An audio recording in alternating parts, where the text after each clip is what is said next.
Okay, we are live here from Mauricio Pochettino's debut. Pete is here too. Pete just made it, and I put on screen here what I think is probably what it will look like. But Pete, first, how are you doing? That's the first question. Good. I'm excited, man. And the second thing was when I was watching here on TNT, this lineup that you're seeing in front of you wasn't quite what they put. They put Pulisic and Musa on the wing, and then they put Aronson at the 10 with Busio and Aiden Morris as the double pivot. I don't know if they are guessing that or it was something talking to Pochettino. I'm not sure. This is what I think it looks like.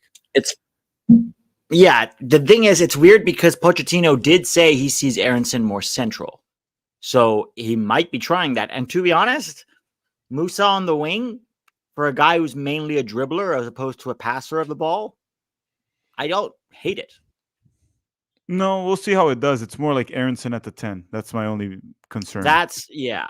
It's more like a pressing 10 than a creative 10, but Yeah, because that will mean he selected Brendan Aronson over Tillman. And sure, Tillman is not Gio Reyna, in my opinion. I think Gio Reyna is still a better player. But I was actually looking forward to seeing a little bit of maybe a Malik Tillman playing in like a Dele Alli role and see if he can thrive under Pochettino, get it going. But instead, we're going to get Aronson, which we know what you can get from Aronson. We know exactly what we're going to get from Aronson. He's been playing for Leeds as a pressing 10 for the most part. yeah. So Yeah. But that's probably the starting 11. Everyone's going to be Matt Turner on goal, Joe Scally on the right, Anthony Robinson on the left, Riemann McKenzie will be the two center backs, Yunus Musa and Aiden Morris has the double pivot, maybe, or maybe Busio, then Busio at the 10, or maybe Brendan Aronson. And then I'm assuming Aronson and Pulisic are on the wing. But as I said, and Pete just kind of mentioned it too, it could be that Yunus Musa is playing on the wing today. And then Sargent gets a chance, Pete. It's been a while. Yeah, I'm kind of glad to see Sargent get an opportunity. I think he hasn't had one in a long time, partially because of his own fault, to be honest. Yeah, or not his own fault, because he gets injured, right? For nobody else's fault, like not giving him chances. But now he's healthy and fit and he gets a start. So let's see how he does because, I think the depth should always be tested, right? Now, a couple things. We were coming from two really bad results against Panama. We got knocked out by Panama in the Gold Cup in 2023. Sure, it was a B roster, but it doesn't matter. They beat us in a competitive game on penalty shootouts. And then probably the most notorious one was the Copa America one where Tim Weah throws a punch. Berhalter, as always, very clueless, no idea what to do. We lose to Panama in a 2-1 comeback from Panama, by the way. And eventually, ultimately, that's what got us eliminated in the group stage of the Copa America. And I know today's a friendly, but it is a game that you come in because, I mean, we can talk all we want about this being at home. We've been knocked out by Panama in the United States 2 times in a row now. It's time to win, not because it matters in terms of results, but because it matters in terms of making a statement. If we lose to Panama today, this is the 3rd consecutive negative result against Panama at home. Yeah. It's a pretty big deal, in my opinion. No, it should never be tolerated, honestly. Mm-hmm. And as much as we're depleted in terms of injuries, yes, we're missing plenty of key players. I don't think there are any excuses. This team is more than good enough. And there's only 2 Panamanian players that would cut the starting 11 for us right now. Probably Carrasquilla. I think he can make it in this midfield. And Murilo. Is Murilo? Yeah, Murilo's in the starting 11. So I'll say Carrasquilla and Murilo. Everyone else from Panama should not make the starting 11. So there are no excuses for the U.S. men's national team. Pete, before we talk quickly about the game, I wanted to bring up 2 trendy topics this week with Pochettino of things that he said and things that players said about him. The first one I want to bring up is this one from, what's his name, from Tim Ring. And this was from the Player Manager podcast. It's a podcast that actually Zealand has. If you guys remember, Zealand went with us to Austin. He started a podcast with Julian Gressel. Very, very weird combo right there. But he started a podcast, and then Tim Ream was interviewed, and this is what he said. He was talking about Pochettino's training sessions and just how it is in camp right now. And he's like, we are out on the field today. We were out on the field today for 2 hours, which is probably the longest training session I've ever had with the national team in 14 years. Let me say one thing here. With the national team, most training sessions are not going to be 2 hours. That is true. Camps are short. But for example, just to think that in 14 years, when we had Bob Bradley, Jurgen Klinsmann, Greg Berhalter, Bruce Arena, and for example, the Copa America, Berhalter had over a month with these players. The Yeah. time with the friendlies, instead of going to Gettysburg, instead of going to the zoo and talking about African dogs, maybe hold a longer training session. Maybe Yeah. prepare for the games. I understand that not all the preparation's done on the field, but a 2-hour training session is not that long. I want to be fair, and I mean, I agree with you 100%. He didn't really play for either Arena or Klinsmann that much. He got his debut under Bob Bradley, but he really didn't start getting meaningful caps until Berhalter. He got called in a few times. Well, he was there in Cuba. Am I wrong? No, he was not there in Cuba.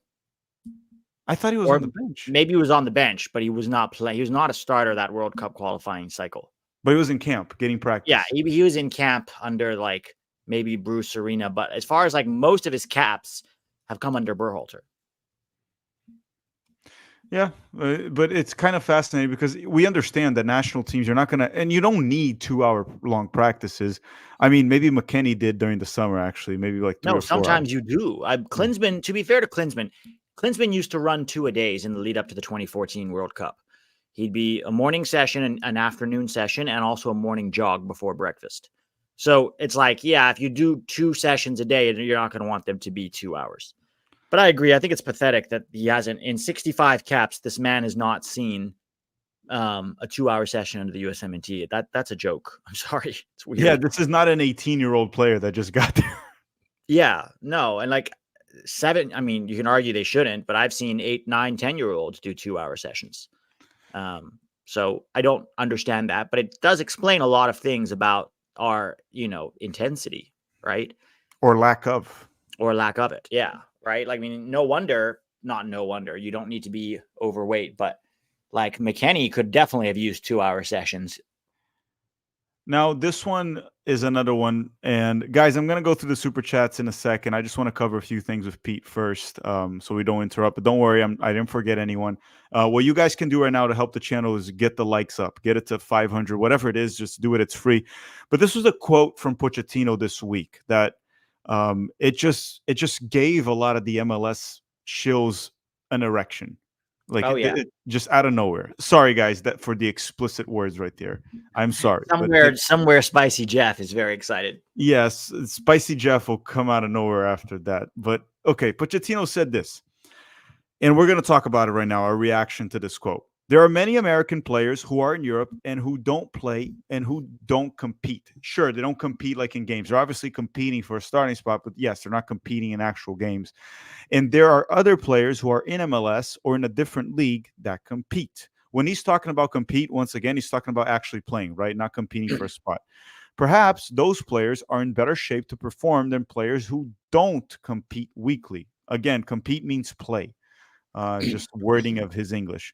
We are seeing today that great players like Messi are competing in MLS, and for us, I think that is something important to convey. That MLS is a competitive league, and also that competing in MLS, you can also be in the United States national team. I think that we also have to believe that the players who are competing in MLS will also have the opportunity to be able to demonstrate their talent in the national team. First and foremost, just to make one thing clear, because for some reason the MLS shows like overreacted to this, 100% MLS players can make it to the national team. And me and Pete talked about this during the week in private, obviously.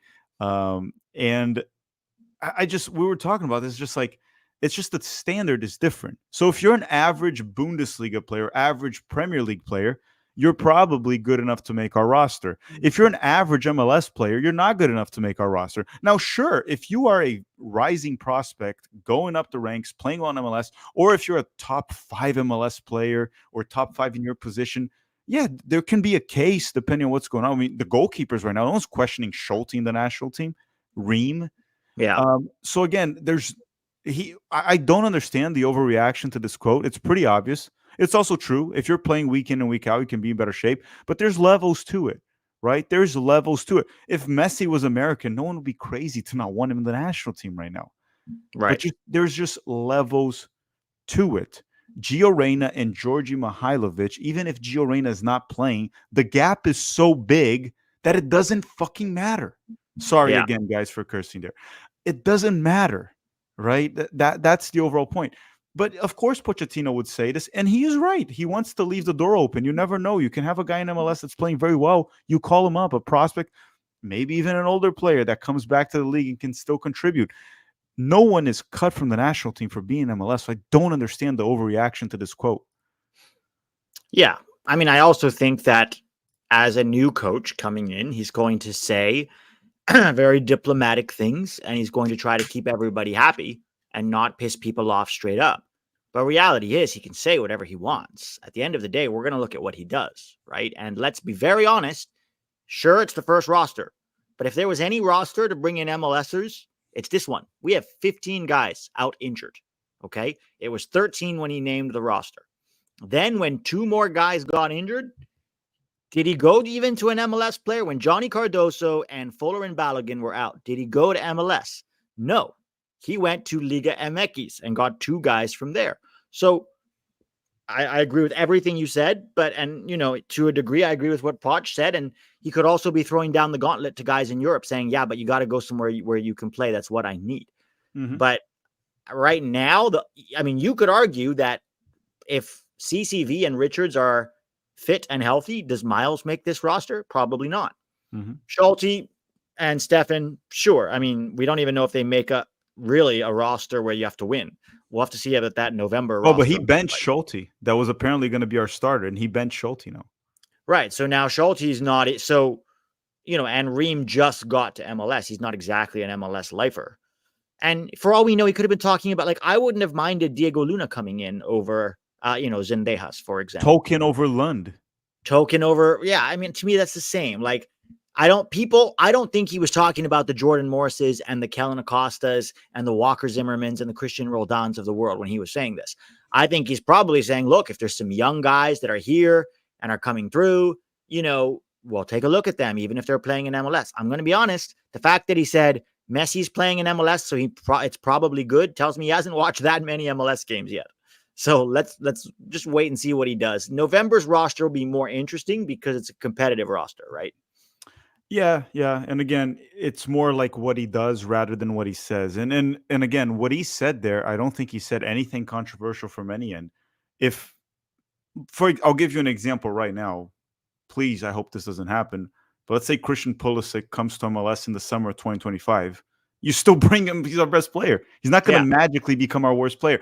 There will be criticism towards him for choosing over time, but certainly not right away. Exactly. It's because there's levels to it, right? But again, if you're going based off just who's playing, if there's a big gap, a player like Gio Reyna versus Jordi Mihailovic, the gap is just too big. Gio can be riding the bench in Europe. The gap is too big.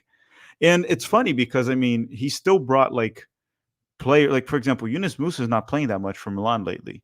Yunus Musa. And he started over Weston McKennie, who's starting every game. Yeah, Matt Turner hasn't played a single minute since Copa America. And he started him over Schulte that is playing. And in my opinion, Schulte might even be better than Turner, an MLS goalkeeper. So again, actions, words, and it's not matching right now. So he said that, and he has to say that. And he probably, like Pete said, he probably didn't have time to really evaluate MLS, and he probably doesn't want to say something stupid. So just no, the door's open. We're going to give it a look.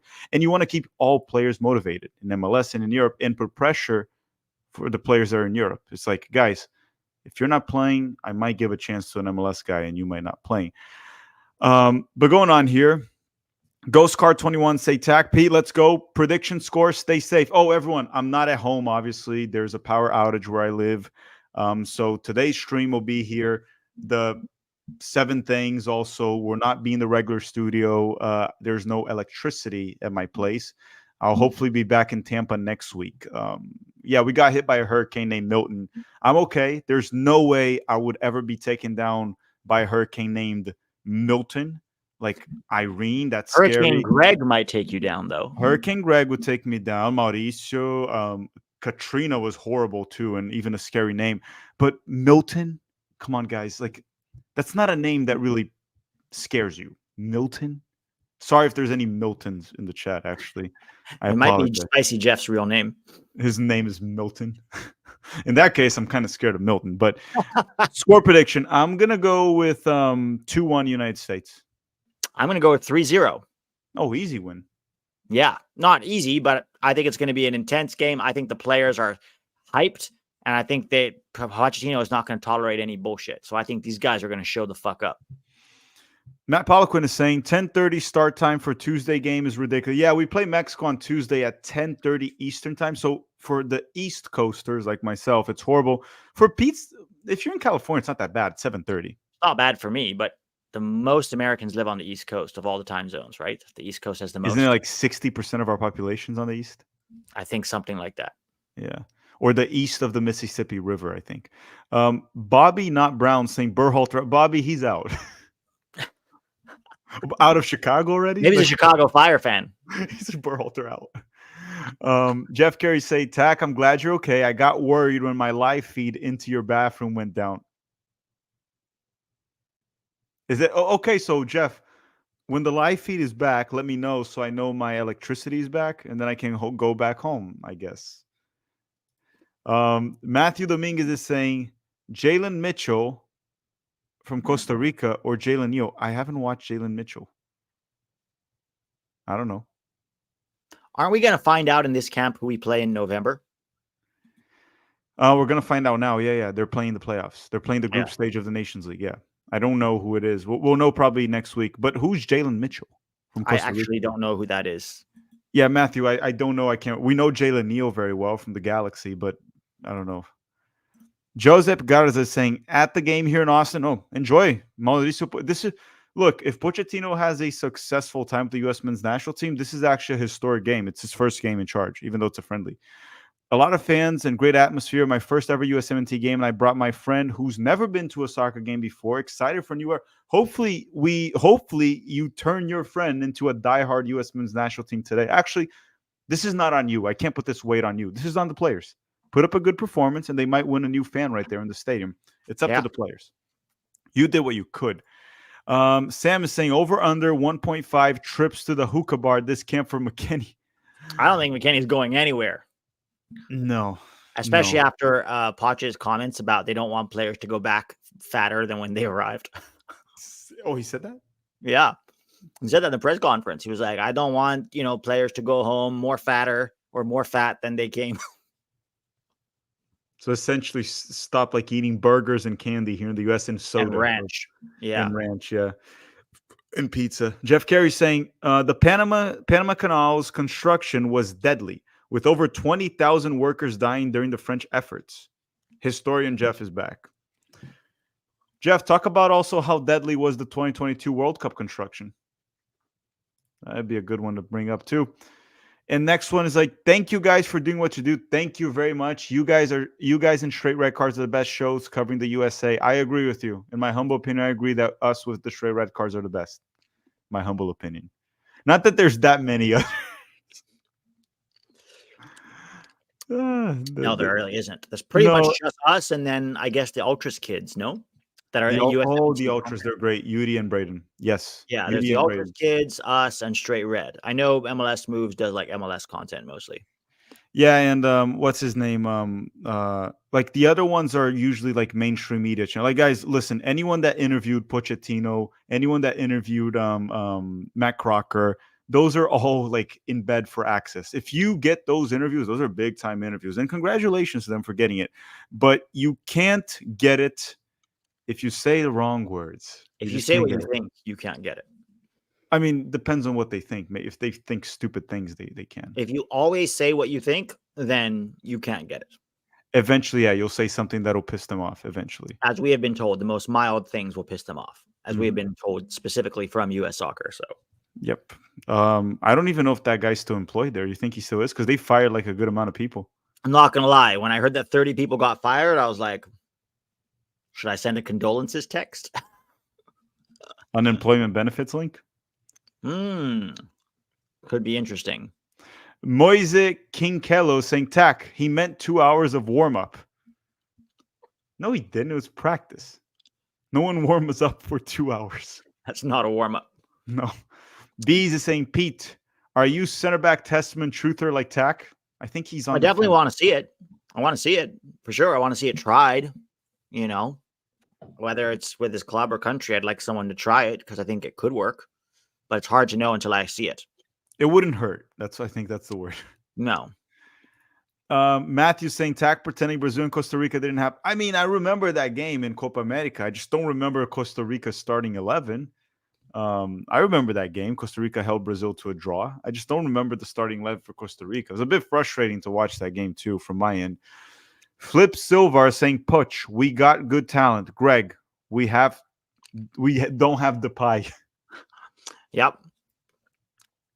I mean, what was the other Pulisic, one he said that was weird? Oh, Luis Diaz, right? Oh yeah, no Diaz. Like and when Vinicius, you watch Luis Diaz, and it's like, oh Vinicius. my god. Yeah, he's just like, oh my god. It's like I was waiting for him to compare him to like an MLS life. It's like watching prime Jordan Morris. Yeah, like watching Diaz is like Jordan Morris in his peak. Yeah, I'm glad it might be it's the start of a new era. It takes time. Like Greg is like that crazy toxic ex that we're still like we're over Greg, but we still want to talk shit about that ex, right? Yeah. Just feels good to talk shit about her or him in this case.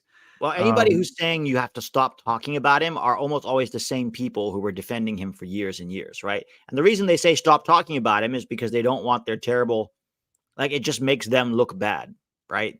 Because they were like attacking people for years for being, wanting Greg out. And so that now you can't talk about him anymore. The more people that say that to me, the more I'm going to talk about Greg. Yeah, and also when they goes like, hey, we got rid of him. It's over. Stop hating on Greg. It's like, but I hate Greg. So what else do you want me to do? Also, a 6-year toxic relationship, you don't lose that in 2 months. You don't just move on in 2 months. No, I think once we start winning under Pochettino and he starts losing with Chicago, we'll move on in the next 12 months or so. By the way, anyone asking, the game is on TNT. It's also on Max, but it's also on TNT. Okay, anyone wondering? Julian Vivas, Pete and Tack, who's the dual national that will make the one-time switch? Is it Henry Chase? Andrew posted on X. We don't know. We saw the post with Andrew. I don't know if it's true or not. But based on his wording, it seems like it's somewhere between Coleosho or Henry Chase. Henry Chase was not with Japan. Coleosho was played the friendly with the U21s for Italy. Say Chase's first name again? Arnie? Arnie, yeah. I thought you were saying Henry Chase. No, Arnie. Arnie Chase. He's not with Japan. Now, was he not called in? Did he decline a call up? I don't know. I just don't know. Saying I defended you guys from the Redditors. Look, guys, leave the Redditors alone, man. Those people are sad. Yeah, they are. They're mean and nasty people for the most part. They're very strange people too. Very, very, very strange people. And I wish them the best, though. I wish them the best. I hope they can all get the help they need. Yeah, all 5 of them. No, they're actually funny people at times. It's just kind of weird their reactions on Reddit. Reddit is like very shilly, I think is the word. Shilly. Drew Watson saying, I've heard about that. That and big soccer. And Facebook apparently has also a lot of haters. Well, Facebook is where all the like very old soccer dads are. Yeah. No offense if you're a dad and you're a soccer dad, like you take your kid. When we say soccer dads, it's like a very specific group of soccer dads that we're talking about. Yeah, if you know, you know. It's soccer dads are the ones that go to games. They'll stay with their arms crossed, sunglasses, and they like to clap and say, "Good hustle." That's the soccer dad. And they hate any player who's too technical if he doesn't run enough and say yes sir to the coach and eat his orange slices the right way. Yeah, soccer dads have the need to say "good hustle," but they don't say it unless you've earned it. So if you don't run and that doesn't allow them to say "good hustle," they get very anxious. Also, if you score a golazzo, they won't say good goal because that's not really that important. What's more important is do you run up and down the field? Or who pressed to get that ball there? Right. That's the most important thing to them, which is, that has value for sure. Drew Watson saying, letting my kids stay up for the game, excited for the new era. Good for your kids. So you're probably in the East Coast, Drew, because that's where it's late. Where Pete is, it's not too late. And I mean, it's Saturday night. Let your kids stay up. It's Saturday night. Also, you got to start brainwashing them young, right? Get them in, become a USMNT fan from a young age. Mm-hmm. Um, Frank Casper saying, "I'm sad BJ failed so far." I wouldn't say BJ has failed with Nashville because he took over like right after like the league or during the Leagues Cup or right after it. We'll judge BJ next season in MLS. We'll be able to judge BJ with Nashville, Greg Berhalter with the Chicago Fire. Like let them have a preseason, all that. I wouldn't say BJ has really started yet. I would wait and Yeah. then start judging him next season. Also, to be fair, he has Shaq Moore and Zimmerman that he has to work with. So, It's okay with MLS. Shaq Moore, I'm not even sure he's that good in MLS, dude. Mm-hmm. Oh, here. 999 saying Facebook commenters love Aronson and hate Gio. That's the classic soccer dad's good It's a hustle, classic boys. soccer dad. Gio is like a spoiled brat, and Aronson is just a great kid, probably gets good grades, says yes, sir, yes, ma'am to his girlfriend's parents, that sort of shit. Oh, Pete, if Brendan Aronson's playing the 10 today, which we don't know yet, I have a tweet ready. It's cooked in the oven, just ready to to send it. I have it ready. You guys better get ready. I just don't want to see Aronson playing the 10. I do think like, and just anyone saying, but hustle's important. Yeah, I just think hustle's the bare minimum, right? The first thing is Yeah. like, is the guy a good soccer player? Can he actually control tempo in the midfield? Is he good in tight spaces? Can he combine? Is he at the same like technical level, or at least the technical floor of most of the team? Can he tactically position himself properly? And remember one thing too, like for example, pressing. Pressing is one thing that people love to talk about hustling. Pressing is not just about hustling. It's how you press. You don't have to fucking run crazy when you're pressing. You have to work hard, obviously. That's like the bare minimum of being a professional athlete. But there's smarter ways to play. And some players are just not very smart when it comes to that, right? Well, also, pressing has to be a coordinated thing. Usually, not you're one trying guy. to funnel the ball to a certain player and then take it off of them. That's what most good pressing is. So it's not just running around. Like when you watch Sargent press the keeper today. If he does, I promise you, he will never make a straight line for the keeper. He will make a curved run to try to force the ball a certain way. That's an example of they're trying to force the ball into a certain area of the field or into a certain player and then win it off that player. Okay, another thing here to say. I don't have the quote to bring up right now, but another thing Pochettino said that I think is quite important. Someone asked him about playing out of the back because his teams are known for wanting to play out of the back. Quite clearly, when you look at this starting 11 for the U.S., look, I don't know, man. If you're going to try to play out of the back with this back line, with this goalkeeper, you might want to pull across and start a little prayer here and there because that ain't going to work, man. Matt Turner cannot play with his feet. Anthony Robinson, which is a really good player, he's also not the most technical. He's not a guy that's really good to play out of the back with, Jedi Robinson. Tim Ream is fine. He's a ball-playing defender. Mark McKenzie is actually okay. He's okay. I wouldn't say he's like an elite ball-playing defender, but if you have a lot of good players surrounding him, you can maybe play out of the back with him. Joe Scally's not good to play out of the back. He's okay, maybe a bit better than Jedi. So out of that, you have 3 out of 5 players in that back line and goalkeeper that you can't play out of the back with, and then 2 of them, one is good, the other one's okay. If you get a good pressing team, it's not going to work. That's my Yeah, point. I think when we talk about playing out of the back, we're talking about playing out of the back under a high press, right? Because everybody should be able to play out of the back when under no pressure. I'm sorry, right? Like Professionally, yeah. any professional player should be able to do that, no problem. Yeah, but to the quote that Pochettino said, he said that he doesn't want to die with his ideas. He wants to live. And I'm paraphrasing, but he kind of said something along those lines. Essentially, what he's saying is, if it's not working, I have to change, or I'll die. I'll lose, right? Yeah, So, he was joking, sort of, right? We made a joke, but it was like, I want to win, right? So whatever I have to do to win, and he also wants players to feel comfortable.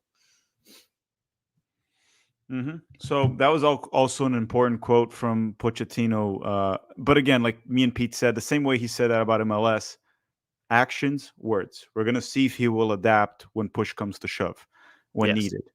But again, the starting line. And then Joseph is saying, who has to work the hardest to earn Pochettino's trust? Matt Turnover, useless Musa, or Weston McFadden? Interesting I think nickname all of there. them have some work to do, to be honest. Although Weston has been doing better for club recently, right? Yeah, and I think out of those 3 players that you just mentioned, Weston McKennie by far has the most quality. When in shape, when in form, Weston McKennie's a starter for us. So when serious, McKennie's a starter. Matt Turner, I'm kind of tired of him. I'm even surprised he's starting.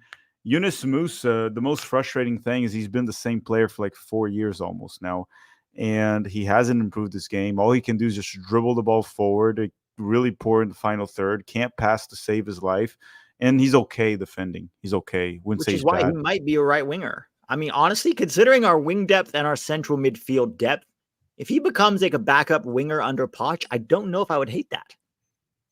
It might work. To be honest, he might be a better winger than Tim Weah. So, Pete, I'm going to put you on screen. Now, FootMob put the lineups, and they put it just like mine. Again, I don't know if they're also guessing, but they put it just like mine, which I think it's the most probable one. That's the one that makes the most sense to me, too. It's hard to say. We'll see what it looks like on the field. That's the only way to really know. I don't think anyone really knows. I guess that's the beauty of this game, right? And the beauty of like having a new coach now. We're going to learn a lot. We're going to learn a lot of new things. I'm looking forward to talking about not Berhalter ball. Like for the first time in years, we're going to have interesting new things to talk about, Tack. How refreshing is that? Mm-hmm. Yeah. And I'm also, what's the name? I'm also going to, how long has it been since I've done a 7 things we learned where it wasn't Berhalter? It was like BJ Callahan, maybe. BJ, yeah. And I mean, it was also kind of weird because we knew BJ wasn't going to stay. So you know, by the time BJ coached his first game, we knew Berhalter was coming back. Yeah, so you're also not judging BJ because just like he won't be there anyway. Yeah. But everyone, make sure to drop a like in the stream if you haven't already. We have only 300 likes. If you can get it to 500, I would truly appreciate it. Thank you very much. And if you want to support the channel, the Patreon link is in the description and in the top of the chat. And Pete also has a Patreon. It's in the description of all of his videos at 11 Yanks, where we're going to go after this stream for the post game. But get those likes up. It's a great way to help the channel for free. The more likes you get, the more YouTube pushes this video to more people. We get more people here. We continue to grow the community. And there's one, me and Pete are going to probably make a big announcement for 2025, either later this year or early 2025. It's a tremendous announcement. It's a really big announcement that will be lots of fun for all the viewers of the channel. You guys are going to look, lovers of the channel and haters of the channel are going to love this. Should we give him a hint? How can we give a hint without spoiling it? I'll say this. Anybody who's ever said Pete and Tack to coach the USMNT, that's not going to happen ever. But you might find some interesting aspects of that. Yeah, at a fairly high level. Yeah, that's all I say. No, guys, it's not OnlyFans. You guys are not getting a Pete and Tack. I think Spicy Jeff would be your only subscriber. So he pays $2,000 per picture.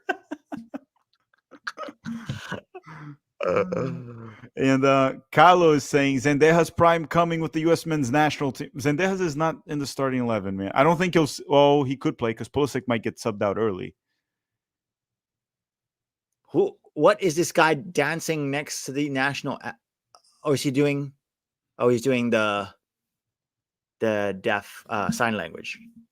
No, guys, it's not. Some people are saying like, what is it again? No, guys, it's not a video game stuff. We're gonna announce it whenever we can.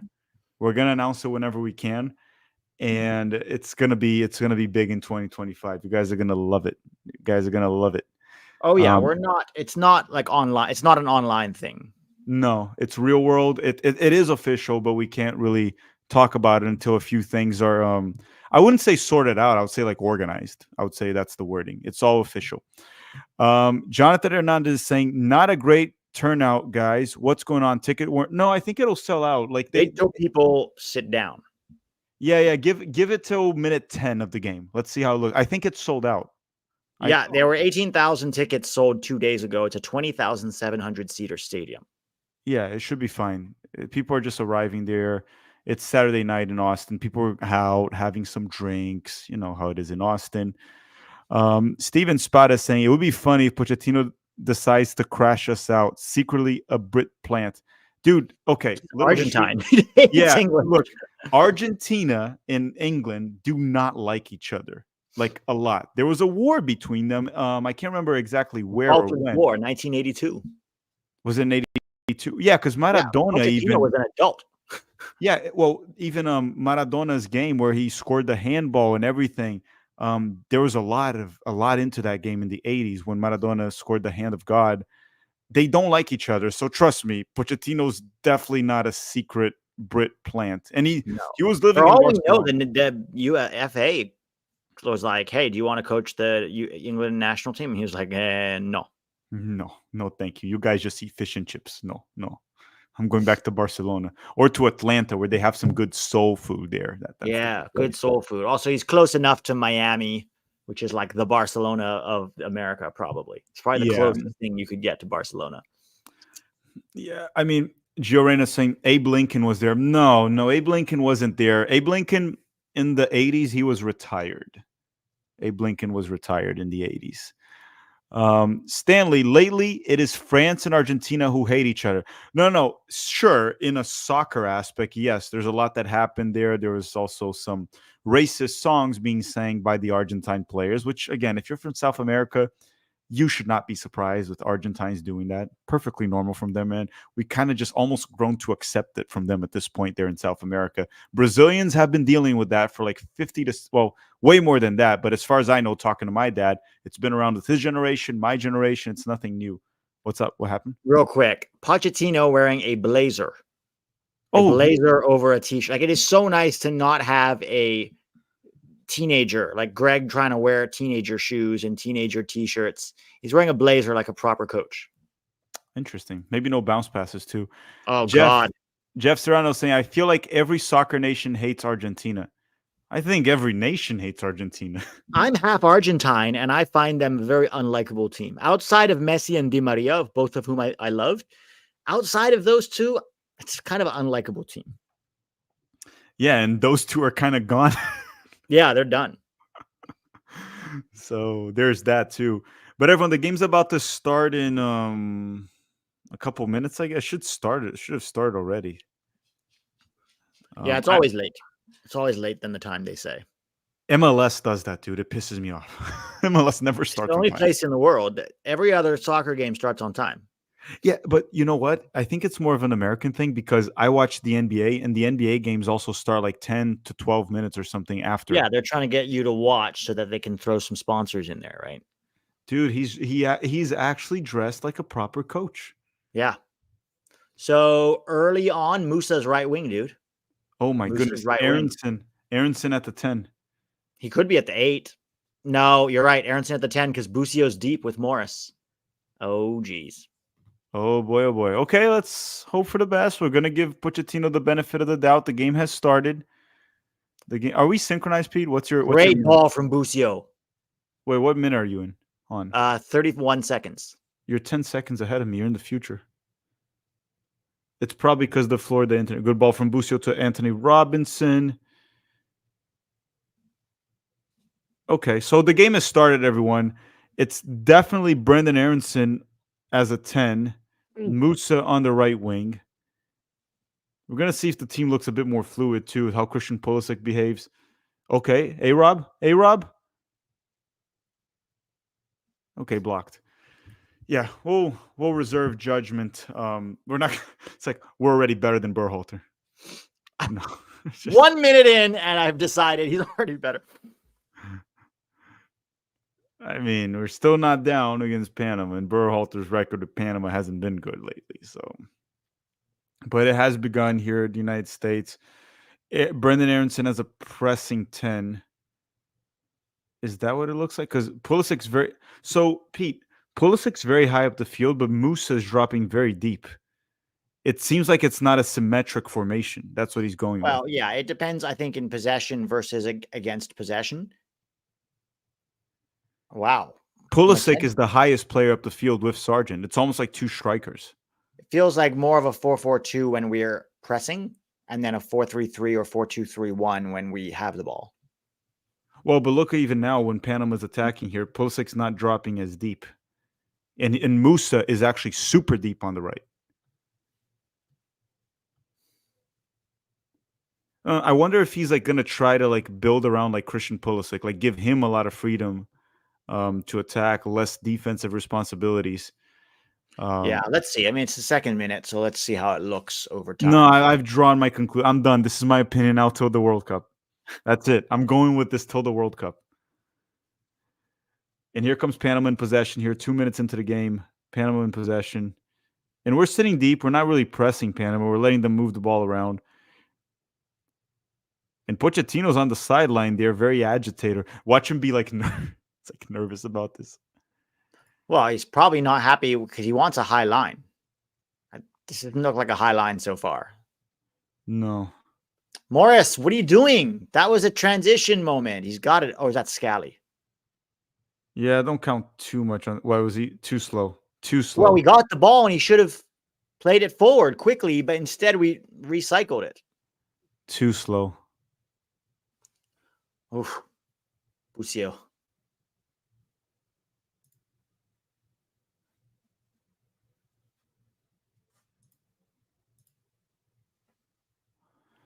Yeah, it's. We're definitely playing out of the back under pressure. So Scally's. We're also in possession, playing a back three. Do you see? Like Scally stays deep. McKenzie and Ream are the back three with him, and A-Rob pushes high. So he understands that you can't really play out of the back with A-Rob, but he's thinking Scally can help out with it. Yeah, and then Morris is dropping the deepest to get it off of the back line. Interesting so far. Musa's definitely on the right. I actually don't hate this at all. No, he can't really play as a midfielder. The attributes in player profile, and I mean early in his career he was out wide too. Remember, winger, right midfielder, right wing back. He's probably a right back, dude. Honestly, his best ceiling might be right back, but if he's depth at the right wing, I'm fine with it. Scally with a decent cross. Nah, it's not a pen. Yeah, so everyone here is saying, what's the best way to watch? The game is on TNT. The game is on TNT, and the U.S. just got a dangerous, kind of semi-dangerous cross here, and Sargent went for a challenge, and it sort of looked like, first though. Yeah, it looked the Panamanian player hit the ball. It looked like it could have been a penalty, but it wasn't really a penalty kick. And the U.S. has the ball again, and in possession when we're holding, like right now with Tim Ream, it's quite clearly. Yeah, it's a back three when we're in possession with Scally, McKenzie, and Ream. A-Rob is higher up the field for sure. Mm-hmm. And then Morris has been pretty good with his passing. They're very quick touches, always forward too, for the most part. Yeah. Aiden Morris, by the way, everyone. Jordan Morris is now with the national team. So Brendan Aronson is just like moving all over the place too, and Pulisic. Nice pass, Mark McKenzie. Oh, Brendan Aronson, come on. Really nice line breaking pass from McKenzie. Watch. Oh, good ball finding Aronson. Aronson at the 10 minute. Brendan Aronson. McKenzie finds Brendan Aronson with a nice through ball. Aronson receives it, tries to progress the ball forward, takes way too long, and is dispossessed right away with a very clean tackle from the Panamanian player. 5 minutes here into the game, 0-0 for the U.S. And everyone, make sure to drop a like in the stream. Once we hit 1,000 likes, the U.S. will score. That's how it works. Otherwise, we lose. And then you got no one to blame but yourself. Throw in for the U.S. here. The ball for the first time. Oh, I'm ahead of you. Yeah, McKenzie with the ball. All the way back to Matt Turner. Matt Turner will hold here in possession. Matt Turner, can you do basic passing? Like, can you go a bit? Oh, my God. Poch is really not happy, dude. He's like 6 minutes in. He's like, this is not good. And we still don't look that bad compared to like the Berhalter era, but... No. Oh, beautiful ball. Really good play between Pulisic and Bucio. A-Rob, terrible cross. That ball that McKenzie found Aronson, if you find Gio Reyna, that's a through ball to someone to go on a one-on-one with the goalkeeper. Yeah. A-Rob with the cross, can't find anyone. I think Aronson could have reached it with the header, and then Panama will clear it. The U.S. quickly recovers it with Tim Ream. Tim Ream passes it back to Aiden Morris. That will open it out wide to Scally. Scally to Musa. Musa, can you do something on the wing? Are you also useless on the wing, Yunus Musa? Oh, bad pass there from Aiden to Gianluca Bucio. So he's seeing Bucio also in the double pivot. It's interesting that he chose to go with Aiden Morris and Bucio, and McKennie's still benched. right? Yeah, I wonder if it's just like I want to try something and he's saving McKennie for Mexico, or maybe he wasn't happy with McKennie's weight. Or dancing. Yeah, or maybe he didn't think he took it seriously enough. Scally. And then Steven Spot is saying one of the Panamanian players plays in Russia. We should be all over Panama. Why is this team our foil? What do you mean? Why is this team our foil? As in, like, the team that always gets the better of us. Oh, you mean like the last 2 times? That's not true. Like we beat them 5-1 also in World Cup qualifying. Yeah. But yeah, I guess like 2018 also, they were the ones that qualified to the World Cup and we didn't. I don't know, man. I mean, their team hasn't been bad for quite some time. Like they're not a bad team. They're definitely worse than ours from a technical standpoint, and just in general, we have better quality players. They're also very well coached by Christensen right now. But I don't know why we don't match up well with them, or we haven't at least lately.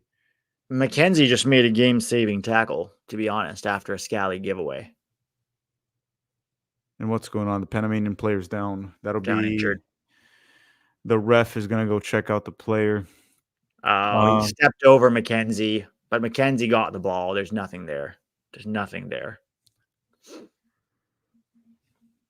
Yeah, that's. I mean, McKenzie was in. He hit McKenzie. To be fair, McKenzie was just standing there. No, McKenzie got his foot on the ball, and the guy stepped over him. And Yeah. I think he might have done his groin. Guys, leave the ref alone. Oh my goodness. Jesus, guys. My goodness. Yeah, it's very clearly a back three in possession. Yep, Scally, Riemann, and well, he doesn't. He clearly wants Robinson high up the field, which makes sense. Honestly, he can't really. Yeah, you want him to deliver crosses. You also don't want him too involved in the build out. Yeah, I knew people in the chat wouldn't behave with the ref. I just saw this coming. I just knew it was coming. Michael's saying, nice having a coach who wears a suit. Yeah. Doesn't necessarily have to wear a suit, but dress as a coach, right? Berhalter dressed like a teenager every time. Anthony Robinson. I'm a fan of a nice tracksuit on the touchline. Yeah, I think he looks elegant. Looks elegant. Yeah. Why though 808? I'm not impressed yet since the bar was in hell. Well, I mean, it's been 10 minutes, right? And clearly it seems like Pochettino's not impressed or satisfied either. Yeah. But I talked about this with Pete, and we mentioned it in other videos too. Regardless of what happens, there will be a big overreaction this camp, for the better, for the worse. It's important to note that, yes, we should judge and look at everything he's doing, but Pochettino is also not learning about soccer, but he's learning about this player pool. So a lot will change. By the way, another great ball from Busio to A-Rob. Yeah, Busio's been good. Oh, Sargent. Cross goes in from A-Rob, and Sargent fight for that ball, loose ball. That's going to be a corner kick for the United States. First decent opportunity for the U.S. here. Busio's been good, dude. Maybe he should play the 10. Yeah, or Tillman. Have Tillman and Busio up there.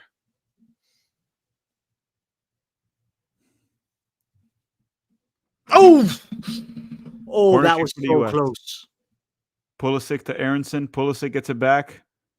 Christian Pulisic dribbles past Carrasquilla. Cross goes in. Oh, McKenzie. McKenzie couldn't get the header. If he had that was in. The goalkeeper was beat. I know. Busio back. We're definitely looking better the last few minutes. Yeah. Tim Ream. The team is definitely looking more aggressive than the average Berhalter team. Also, there's a lot more interchange of positions than we've seen under Berhalter. Have you noticed that? Mm-hmm. He also put players that can pass and move, if you know what I'm saying.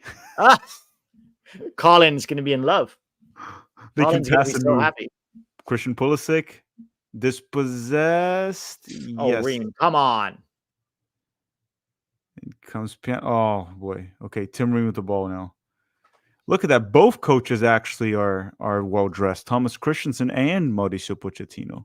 I've always liked Thomas Christensen as a coach. I think he's done really well with this Panama team, considering, the ingredients he's had to work with.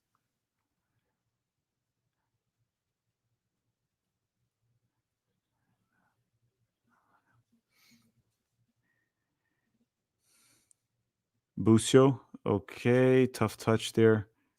Christian Pulisic. Yeah, we're not allowing Panama to play, which is quite important so far in the game.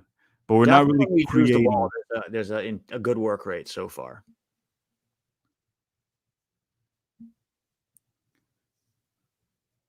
And looking at the stadium right now, it's more or less sold out. I would say Yeah, like it's full. 95%.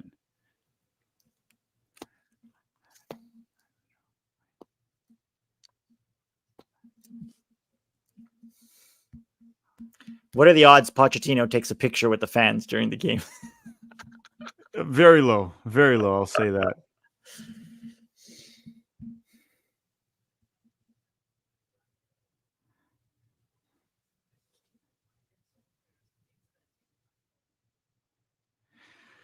Okay, still 0-0, 13 minutes here into the game. I guess the only thing that's been disappointing for that, we've been controlling well possession, not really Musa. allowing Panama, but we're not really creating any meaningful goal scoring opportunities. Dude, Musa, That was shit, man. What was yeah, he doing? Musa, just like, what's going on with Musa? Musa and Brendan so far have been the quietest tonight. I'm not surprised about Brendan. He's running a lot, which is what I expected from him.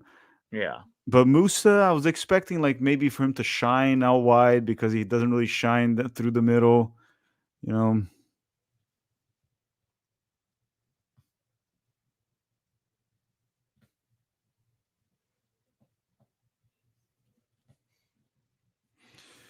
Yep. Oh, get up. Oh, get up. Long ball goes through. McKenzie with the header. The Panamanian player just okay. And that's a free kick for Panama. McKenzie drops the Panamanian player. A bit of a 50-50. Let me see I'm watching the replay here. I guess because it's from behind. Yeah, I could see it called. I've also seen those not called. Yeah. Since it's a friendly, sometimes you give like easy calls just to stop the game and just not let it get too chippy. Or you let it go because it's a friendly. All right, so Turner might be tested for the first time today. Oh, he was tested with his feet once, and he dropped a stinker already with it. Like, got Did he? I break. must have missed that. Yeah, it was he had the ball for a long ass time. Instead of getting a quick pass, he tried a long ball to A-Rob, and it was like a horrible ball out wide. Oh. Okay, free kick here for Panama. And wall. It hit the wall. The wall was super close. Yeah, it was. It was like 6-7 yards out. Yeah.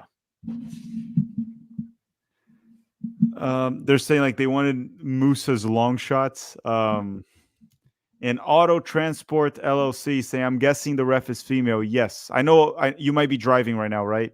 Yeah, normally he's driving and he listens to this stream. He told me before. Are you a trucker? Is he a trucker? I think so. Yeah, I think so. And then, well, yes, it is a female ref and people are misbehaving with her. Poor girl. She's doing a good job in the game so far. I mean, still early, doing a fine job. Much better than Ivan Barton. Oh my God. I freaking hate that guy so much. Just look at his face. I hate him already. Ivan Barton. Referee. No. Ivan Barton. Daniel Rose saying, at the game, Dempsey signed my Dempsey jersey and my daughter made the Jumbotron. Let's go USA. Hopefully you enjoy, man. And that's awesome. Clint Dempsey's a great guy, man. Everyone that meets him says the same thing. And he still takes the time of the day for the fans. So happy He's for also you. one of the few commentators I can listen to and enjoy. Yeah, also one of the few that we still respect. Yeah. A lot of the ex-players I've lost a lot of respect for. Mm-hmm. Mostly like the CBS guys. Yeah. But even like Landon, man, the takes up from him are a joke. Yeah, the thing with Landon, though, he was kind of like that as a player already, talking-wise. Sure. He's always been like that. But you're gonna, I mean, if you perform on the field, people care less what you say. But once all you have is what you say, and everything you say is terrible, then it's like, yeah, it's I'm never gonna forget that Landon thought that Pulisic should have come to MLS, and then the dude is like among the best players in the Serie A right now. Or that he put on a Mexico jersey for money and supported Mexico and said, my other team is Mexico. Yeah, and he also said they was kind of rooting against the US in 2014, right? When he wasn't Yeah. called in. Yeah. He was rooting against. There's a lot of things to not like about it. And then when people called him out for rooting against Mexico, he low key implied that they were racist. For like, hey, how about you don't root for our rivals? He's also kind of like always against dual nats. Have you noticed? He's the guy Oh that yeah, like, he hates oh, them. I don't work hard enough. You know, he has a lot of issues with dual nats. So honestly, Well, who did like we'll never know the answer to that, but I believe like Klinsmann probably brought Julian Green over Landon. I mean, it's hard to know exactly who, but like you could have argued Wondolowski and Aaron Johansson were also brought over Landon. Corner. Could be, yeah. I always thought it was Julian Green, the one. Yeah, it's hard to know who would have made the roster, right? So it's hard to know. Brad, what's his name? Ooh. Not Brad. What's that left winger from Houston that went to that World Cup? Brad Davis. Yeah. So there's like 4 guys that could have been brought over Landon. But Landon probably picks on Julian Green. Yeah. Because he said those things, right? That never stepped a foot in the country after, like little things like that, right? Yeah. He feels like he's becoming a bit that old man, kind of ranting against the world. Mm-hmm. Corner kick, Christian Pulisic with the delivery cleared by the Panamanian goalkeeper, and Carrasquilla will try to hit the US in transition. We're definitely doing Brendan Aronson with the press.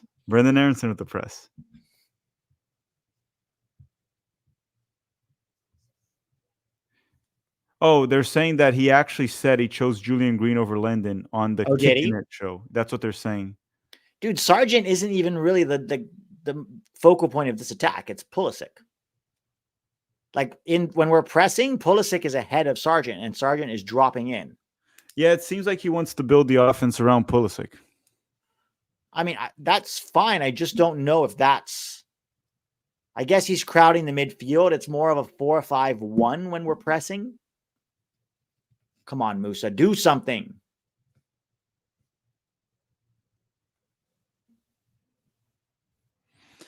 Yeah, Musa's been kind of useless again, even out wide. He's pretty useless when he plays in the midfield, and when he's playing out wide, it still looks like he's in the midfield. So what is Aronson doing? Oh, come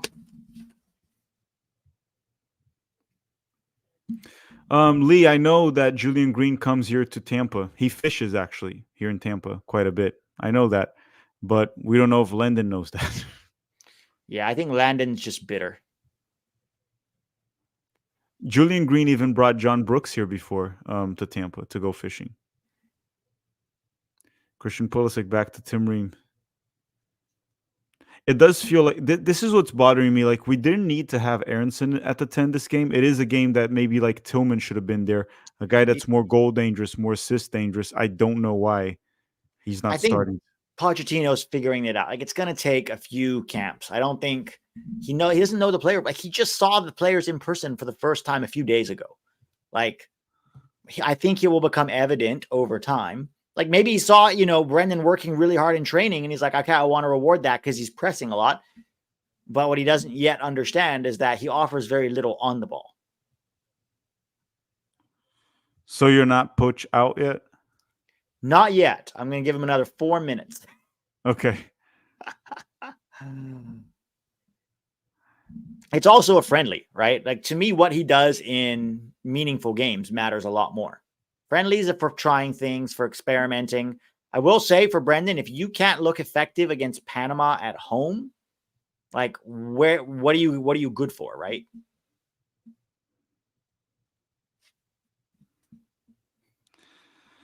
Yeah, this is a game that many should start to stand out soon. Christian Pulisic hasn't been great either so far. No, he's been very quiet.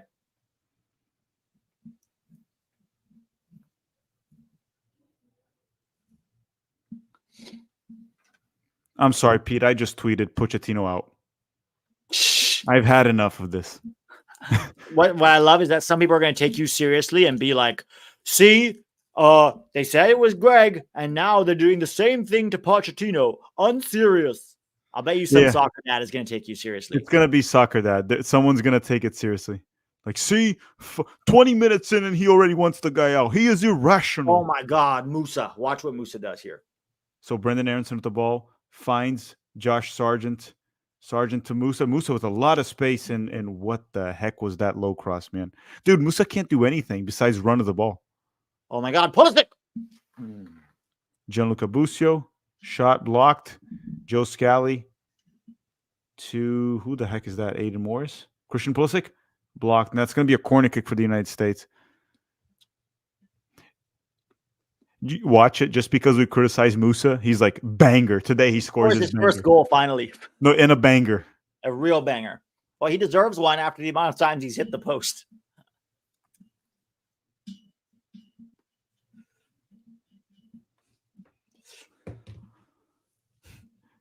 Dude, I don't know, man. Can we just get Aronson out of the field? Oh my God, A-Rob. Okay, cleared. Gianluca Busio to A-Rob and field goal. 3 points. I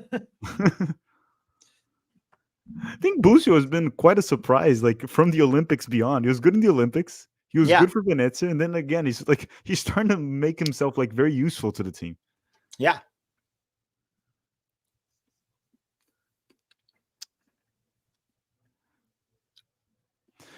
Z is saying Mexico games in Guadalajara. It'll be a very different L3. I believe so. Yes, there's still no excuse. I still think we have more quality than Mexico. But of course, playing Mexico in Mexico is never easy and definitely much tougher than playing the United States. If we don't bring our A game, if we don't play our best, it is a game that you can very much lose. Turner, safe hands. Safe hands. That was good from Turner. Yeah, safe hands. Didn't drop it. It was a move from Baracenas. That was a beautiful long ball there. Was that Murillo? No, that wasn't Murillo, was it? No. It was a beautiful long ball.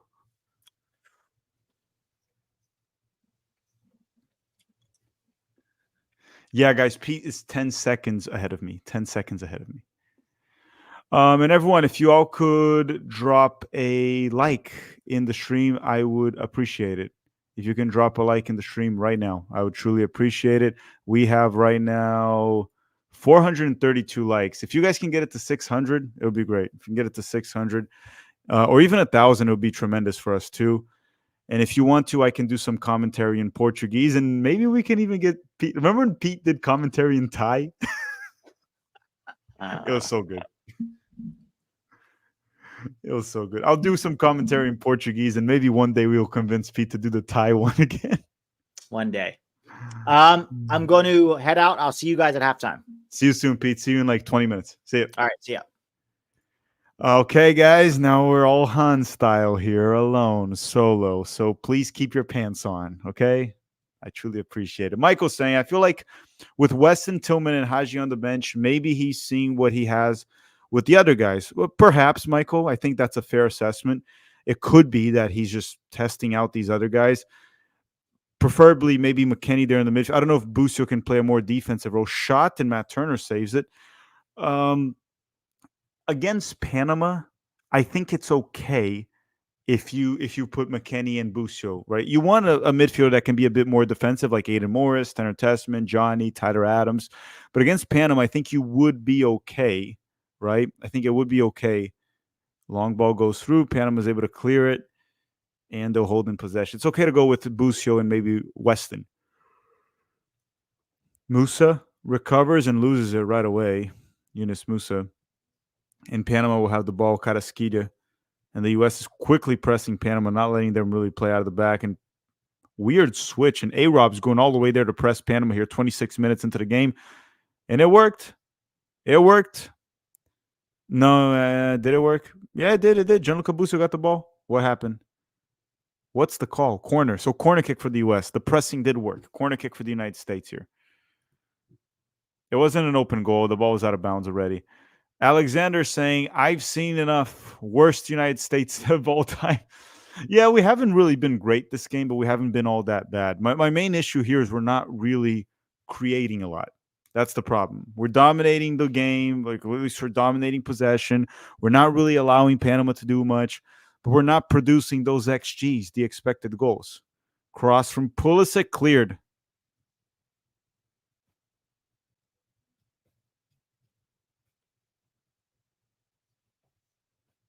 Okay, Busio.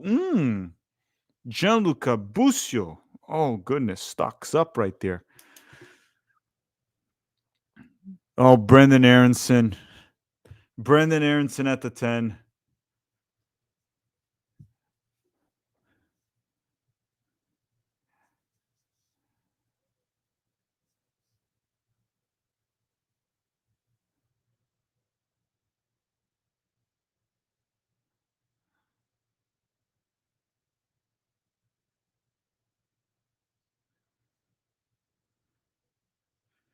Okay, Panama here with the ball again. 28 minutes now. Panama in possession. Now we're sitting a bit deeper. Sargent and Aronson. Poch out, unfortunately. Pochettino's job is in danger. Jeff Serrano saying your team has better friendlies than Mexico. Well, Mexico's playing Valencia, right? Isn't Mexico playing Valencia, the club from La Liga? That's what I saw. Yunus Musa with the ball, dribbling it forward. That's where Musa's good. Nope, never mind. He lost the ball. Never mind. Forget what I just said. Just forget about it. As far as I know, Mexico plays Valencia today. All-around gamers saying, unfortunately, Pochettino out. Is Tack on dial-up internet? He's far behind. No. Just I have it on TNT, guys. I don't know why I'm that behind. I have it on TNT. I don't know why I'm that much time behind you guys. I'm like a minute behind, right? Yeah, Musa has not been good.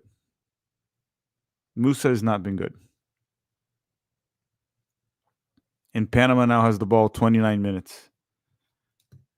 Are Valencia in the relegation zone? I don't know. But remember, it's always tougher for a national team to face a club. It's always tougher because the clubs are much more well-trained, much more prepared.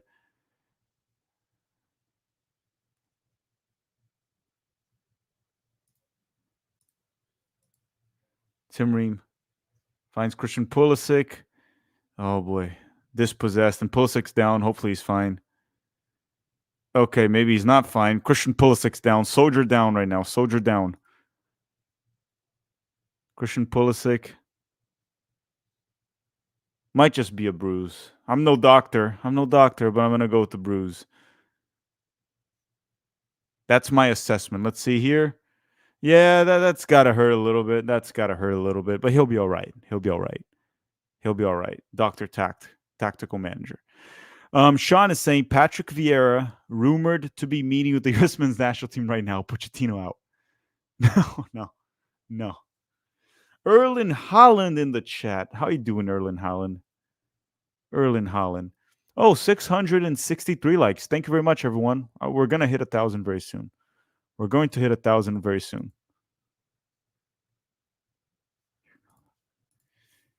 Tim Ream, Anthony Robinson, Aiden Morris, Scally, Musa, blows by one. That's what he can do, dribble. But then Musa, after he dribbles, he doesn't know what to do. Dribble, and then not know what to do. Gianluca Busio, good ball from Busio to Sargent. And then he just kind of loses the ball again. Just lost the ball again. Panama in possession. And that's going to be a free kick for Panama.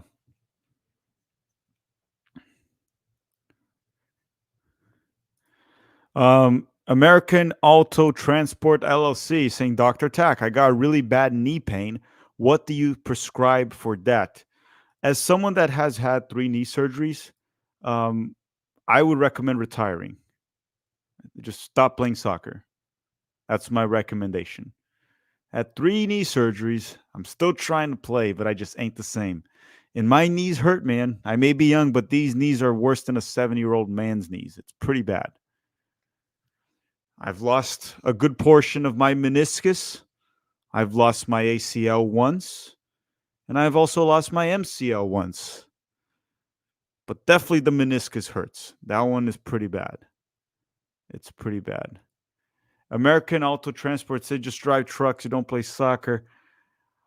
I mean, driving trucks, the problem is, like, I've noticed this with my knees too. If you sit down for too long, those knees will hurt. You probably sit down for extended periods of time. So you might want to do some walking. And here comes Panama. A-Rob clears it. Panama again in possession. Man, oh, good boy. Tim Ream clears it.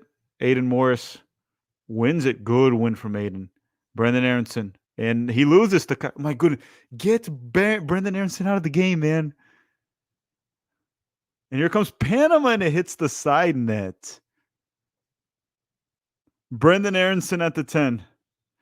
We can't, man.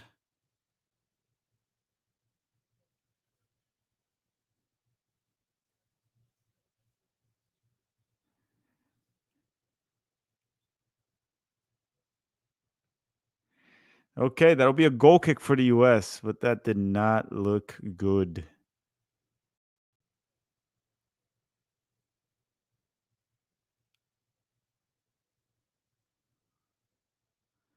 Sargent wins the header. Brendan Aronson to Christian Pulisic.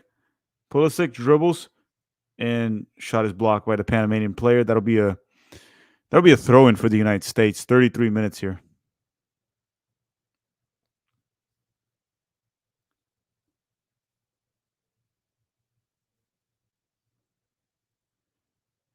Yeah, there wasn't much Christian Pulisic could do there. Carlos, thank you for the super chat. Okay, there it is. Carlos saying, haven't seen any of the game, good or bad. Carlos, I'm gonna try to be as fair as possible. It's been mediocre, I would say. Again, it's the first game with Pochettino in charge. We have to be patient, so I'm not going to be harsh on the guy or anyone, but we've been holding a lot of the ball. We haven't been really creating anything. I think we've created maybe... There was this block shot now. Christian Pulisic got a shot, was blocked. There was a cross that McKenzie almost got his head on it, and it could have been a goal, but we're not really creating. We're not really doing anything meaningful with it. I would say in terms of goal-scoring opportunities, the U.S. and Panama are pretty even though we've had more ball possession for sure. So I'd say it's been pretty mediocre start. And that might be generous. I might be being generous by saying mediocre. It's been maybe even bad is fair, saying it's kind of bad. But again, it's the first game of Pochettino in charge, so I'm going to be very patient. I'm believing in the guy. I'm believing that he's trying to learn more about this player pool and also improve this player pool. But it hasn't been great. No, hasn't been great. Besides a few players, right? We talked about Gianluca Busio has been good. There's been a few good things. A few good things here and there. Mark McKenzie with the ball all the way back to Matt Turner. 35 minutes and 20 seconds. Matt Turner with the ball on his feet.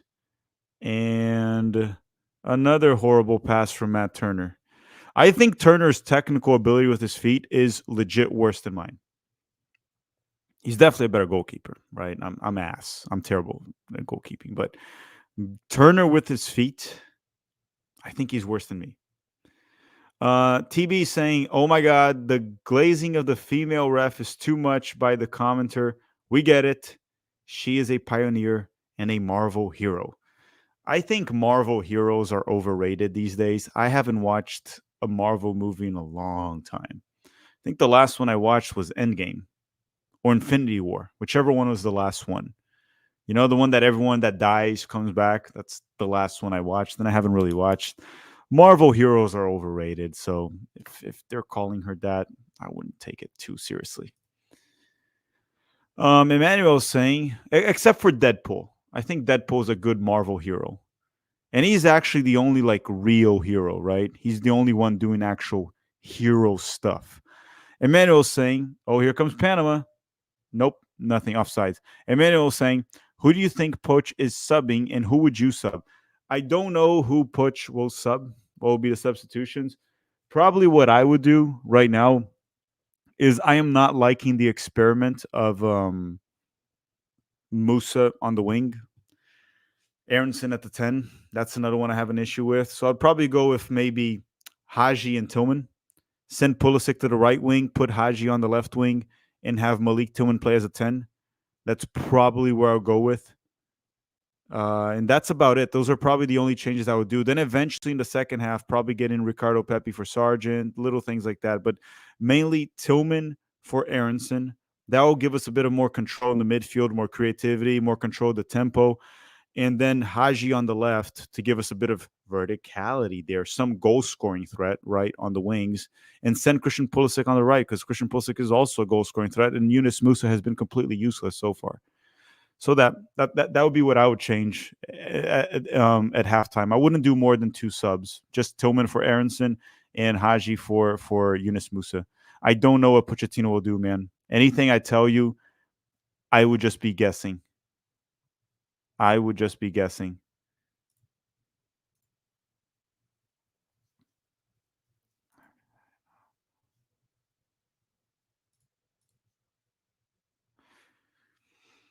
Okay. Panama with the ball.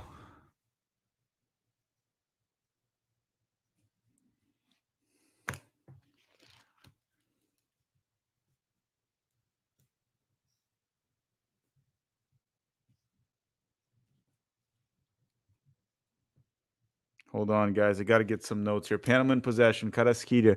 Christian Pulisic recovers it. Pulisic found Aronson, and that was saved by the goalkeeper. Aronson, you're going to have to eat some spinach. You're going to have to eat some spinach and get stronger. Some of you will get that reference. You know, the older people in the chat.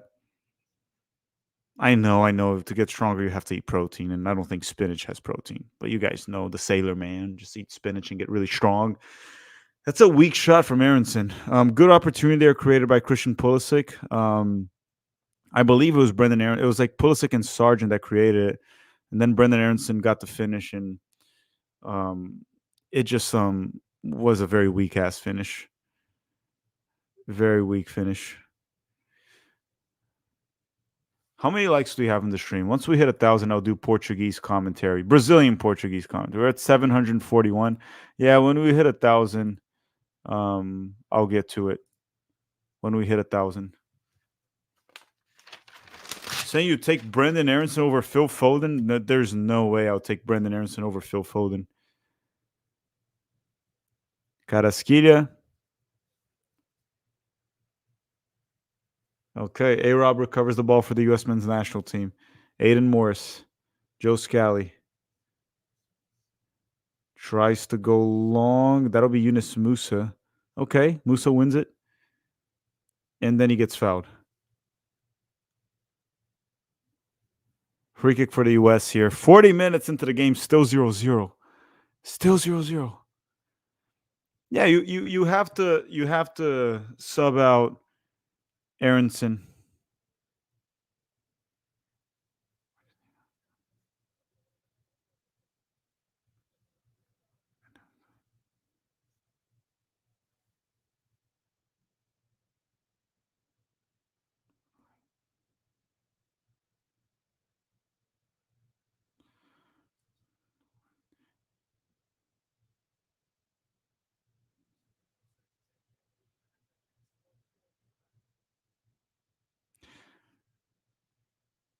Yeah, he's gonna have to make changes at halftime. It's been a poor first half. Christian Pulisic with the delivery. Mackenzie tries to win it. Gianluca Busio. Cross goes in from Busio. Oh my goodness, Sargent.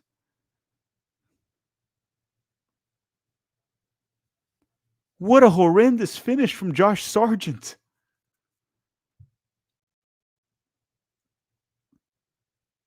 Freaking wish.com, Alexi Lalas.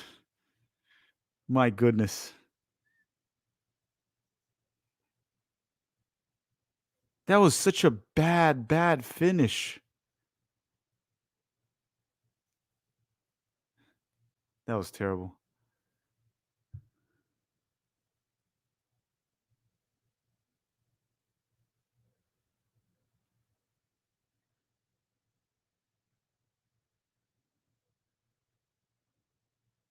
Okay, here comes Piano with the long shot. Nope, nothing out of it.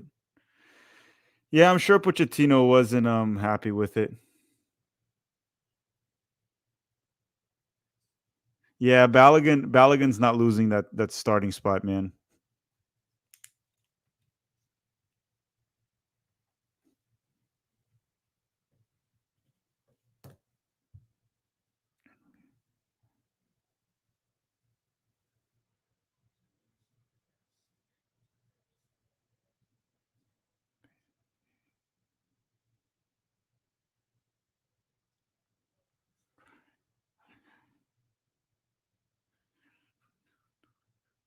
Okay, cross goes in from Panama, cleared by Mark McKenzie here. 42 minutes and 30 seconds. Why are our players crap? I don't know, man. Like they haven't been playing well. That's for sure. Sean is saying, does Pochettino talk to the team at half or just research potential dual nats? I mean, if I'm him right now, I'm calling Arnie Chase and Luca Coleosho.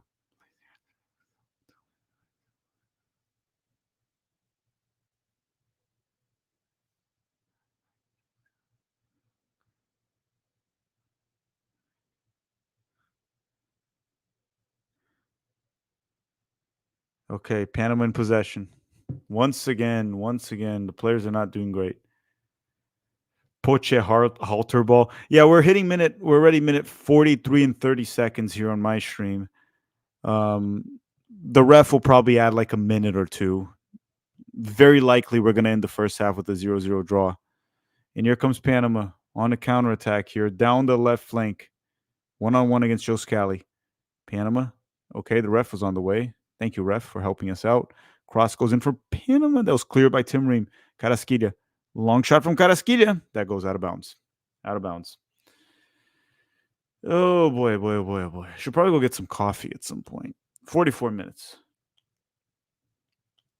These Panamas love taking wild shots. Well, look, Dr. Doom, it makes sense for Panama to try long shots. That's probably an instruction from Thomas Christensen. Think about it for a second. Panama, as good as they've been the past like few years, they've been better than their normal selves.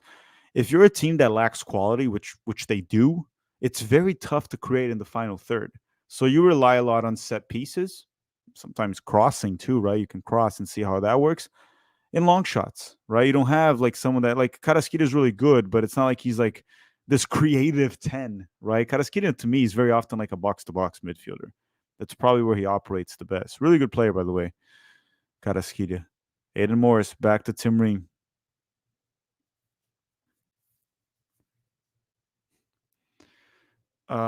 Michael saying Chase denied Japan's call-up apparently, plus dual nats could be a good thing. There's no confirmation that he rejected Japan's call-up. I didn't see any. Did you see a confirmation of that? If there is a confirmation of that, then maybe there's a chance. But I didn't see any confirmation that he declined Japan's call-up. Carrasquilla for Panama. Aiden Morris recovers the ball. 45 minutes, 30 seconds. We're going to halftime 0-0.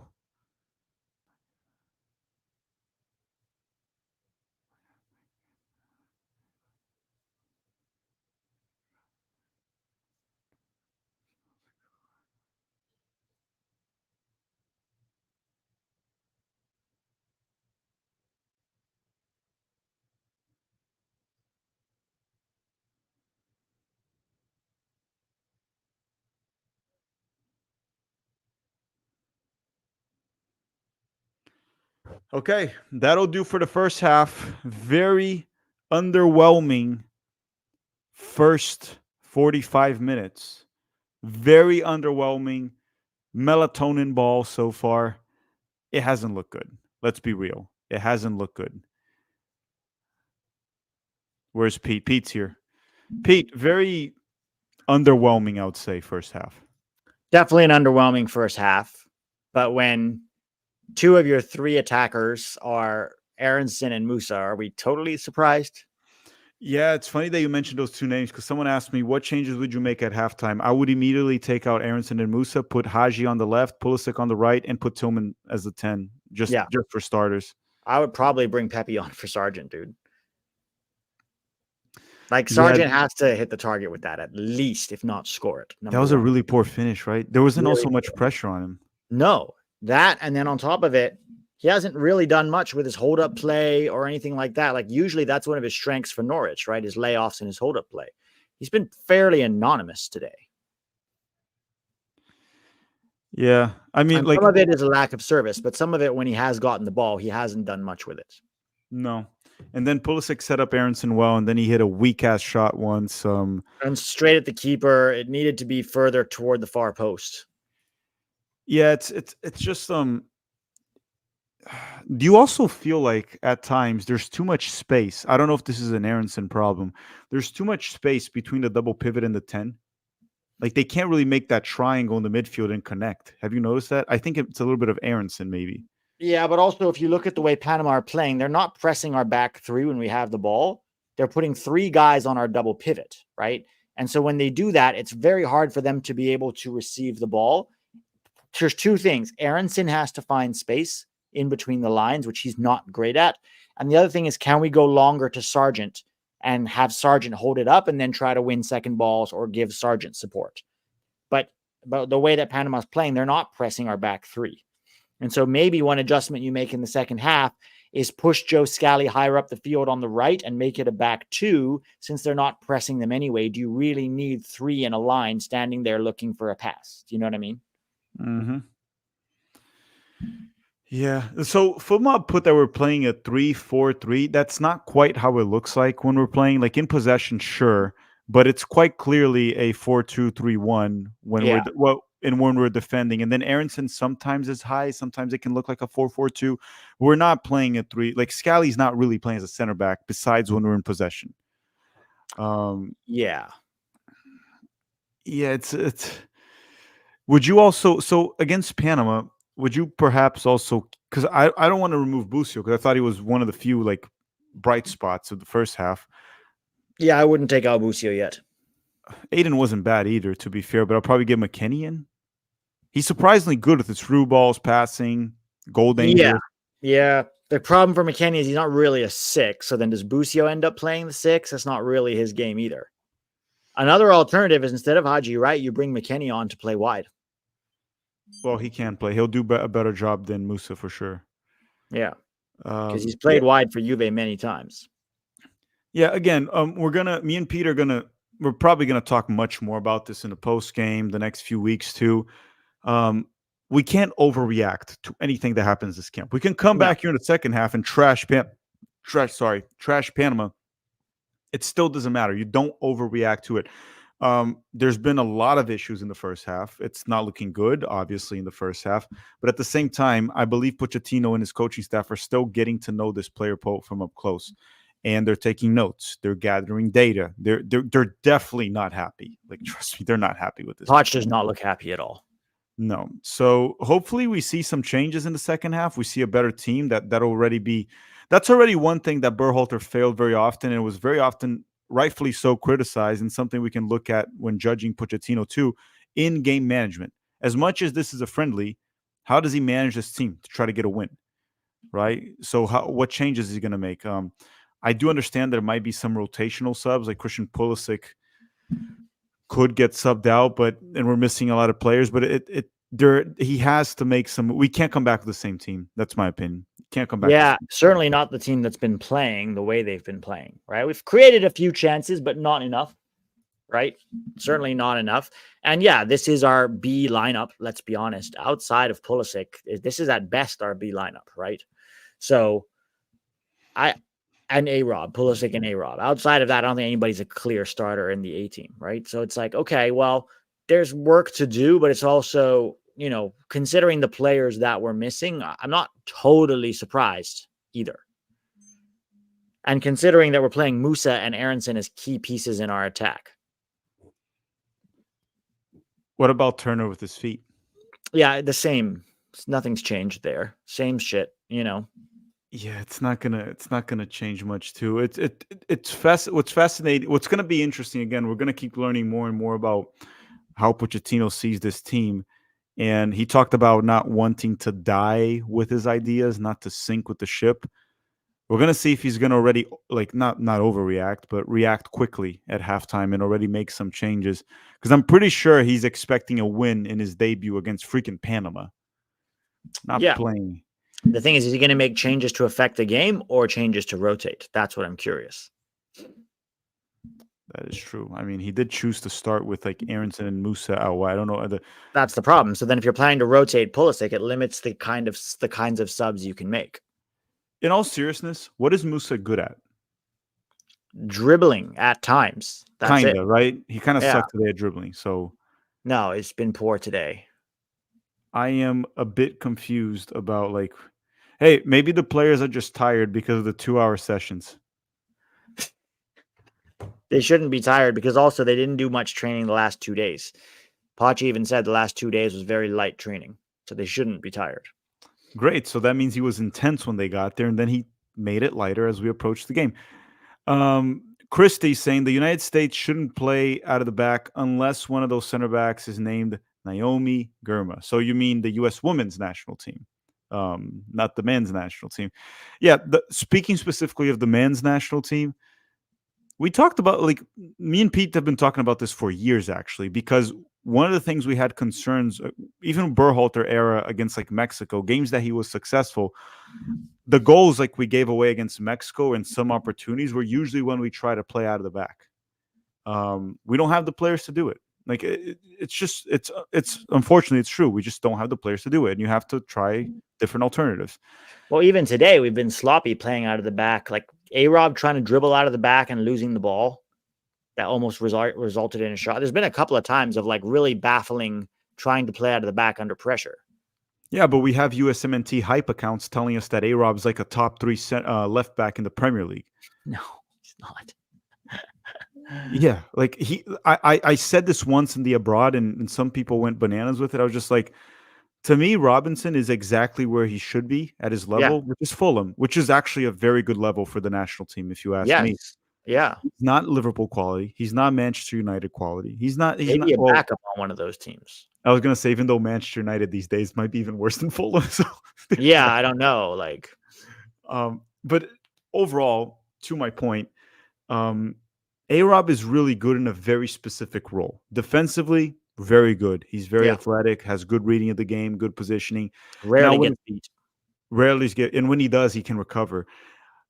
In possession, he's kind of useless in terms of combination play, everything. The only thing he can do well is he can like kind of overlap or just make a run down the left, and then just quickly whip in a low cross. That's it. That's all. Low cross or a cutback. Yeah, exactly. Like that's it. If you put him in tight spaces in a tight situation, the dude gives up the ball like a freaking hot potato right away. It's gone. Like it's just So again, just to make it clear, we rate A-Rob. He's a very good left back, but that's what we talk about when we say he's not a Liverpool player. He's not a top 5 left back in the Premier League. And again, good for him that his foot mob rating is the number 1, I guess, like in the Premier League for left backs. But guys, watch the games. Like the foot mob ratings tell you one side of the story. They tell you very little, to be honest.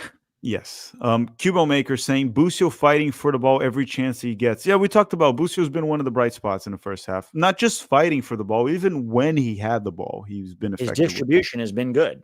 That pass for 2 really good passes to A-Rob from deep and a really nice through ball for Aronson once that should have been a goal.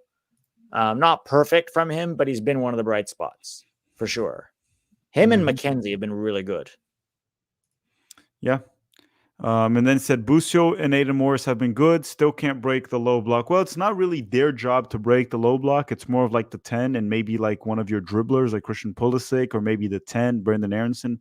We're not going to break the low block with those guys. I didn't think Panama was playing a low block, though. No, they just transition defensively really well when they lose it.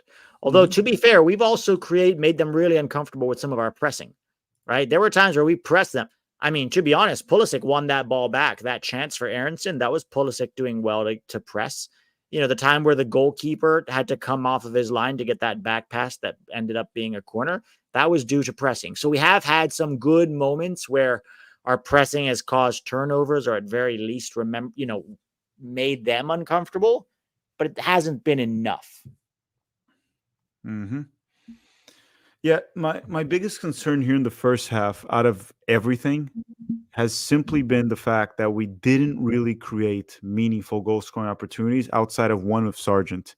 And Aronson, to me, that's a good goal scoring opportunity. I guess, yeah, you're right. Like a good player would actually hit a better shot with that and probably make Yeah. the goal. If you test the keeper 1v1, that is a goal scoring opportunity. I will say McKenzie probably should have gotten his head to that cross early on. So that's 3. Pull up, you know what? Pull up if I don't know, just read other stuff first, but pull up, if you want to pull up the XG, that might tell us. They don't have it for this game because it's they just don't? no, but they just have your total. Like if you look at it like this, it looks very similar, right? 6 shots, 5 shots, 1 on target, 1 on target. Like I would consider, so big chances are usually like higher XG opportunities. I am pretty sure that Sargent miss was a big chance. Yeah, that's why I don't trust Fottenwald. Yeah, so they didn't place it. They're usually very accurate with the World Cup and big leagues, but these friendlies, the overall stats are not perfect. They don't have the expected goals. They're just pretty much putting it as like shots. And then when you look at the stats of the game like this, it looks like it was super even. To be fair, it's not like we completely dominated. That is also true, but we definitely had better chance. A lot of the Panamanian players shots were just long range shots. A lot of them. Yeah, it was all outside the box. No, we've definitely been the better team and we've created more chances. I think we just expect us to create more than we did. Me too. I expected a better Christian Pulisic too. We didn't really get Pulisic that. has not been. I also want to say, what I do like about it at least is that we've been a lot more fluid with our off-ball movement. It hasn't been Greg ball, right? Greg ball, play it into midfield, push it wide, cross, right? It hasn't been that. There's been a lot more fluidity and interchange of positions than we've seen under Greg. So that aspect has been good to see. It just hasn't resulted in creating enough yet. Let's see what the second half looks like. And then Charles Vargas is saying overall a B first half. I would say it was a bit lower than a B in my opinion.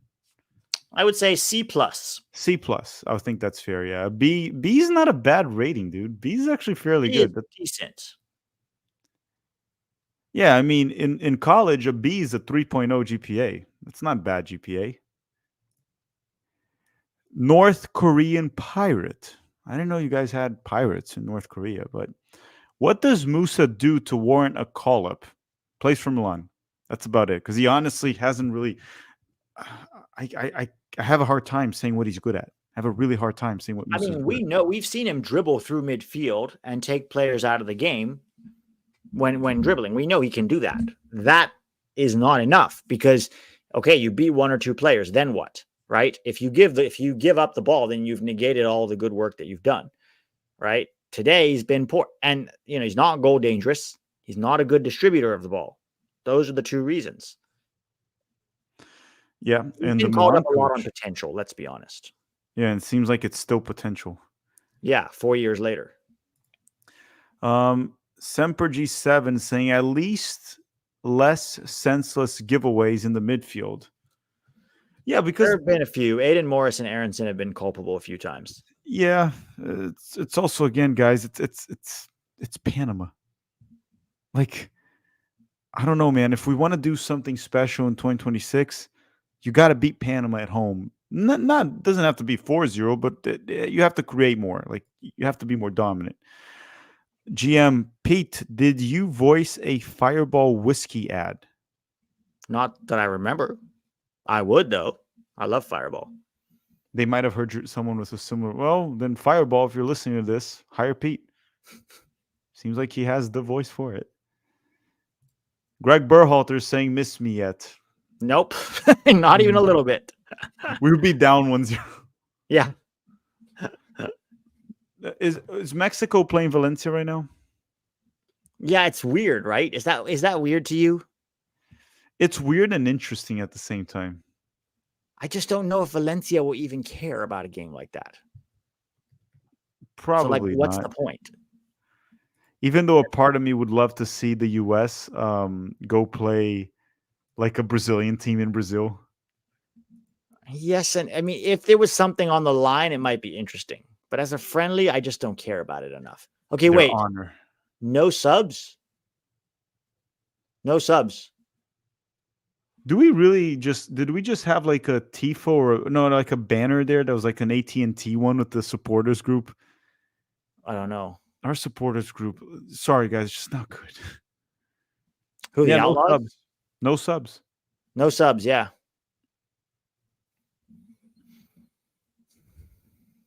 Yeah, it's quite clearly a 4-2-3-1 here defending. Oh, Turner. Jesus, he looks so panicky. Yeah, and then Siphon is saying move Sargent to the wing, Pepe in, Tillman for Aronson, Haji for Pulisic, Musa out, save Pulisic for Mexico. I mean, we can save Pulisic for Mexico, sure, but can we beat Panama first? We got to beat Panama. Yeah.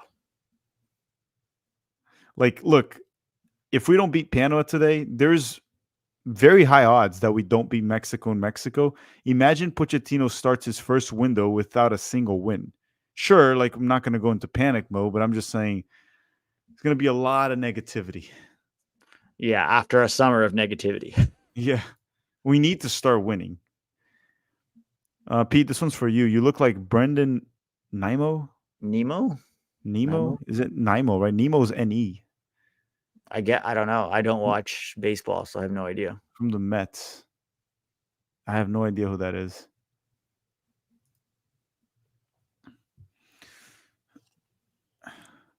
Maybe the biggest problem with our team is also the supporters group. Dude, what is Aronson doing? He got the He ball. just killed a transition completely. He has the ball. Yeah, he waited for Carrasquilla to get him, and he just dribbled back. Just dribbled backwards. Freaking Muppet. Jesus, Aronson, man, that was a good transition opportunity. And Pulisic was fouled. We got the advantage because he played in Aronson. And then Aronson... Someone needs to tell the ref it's never an advantage when the ball lands with Aronson. Yeah. Come on, Busio. Come on, Busio. Aronson's going to score just because we've been complaining about it. Yeah, I hope he does. We need it to. We need something here. Terrible cross from Scally. Busio, good shield from Gianluca Busio. Very calm and composed there on the ball, right? Yep. Terrible cross from Joe Scally. Busio again looking good. Yeah. He's looked quite technically competent.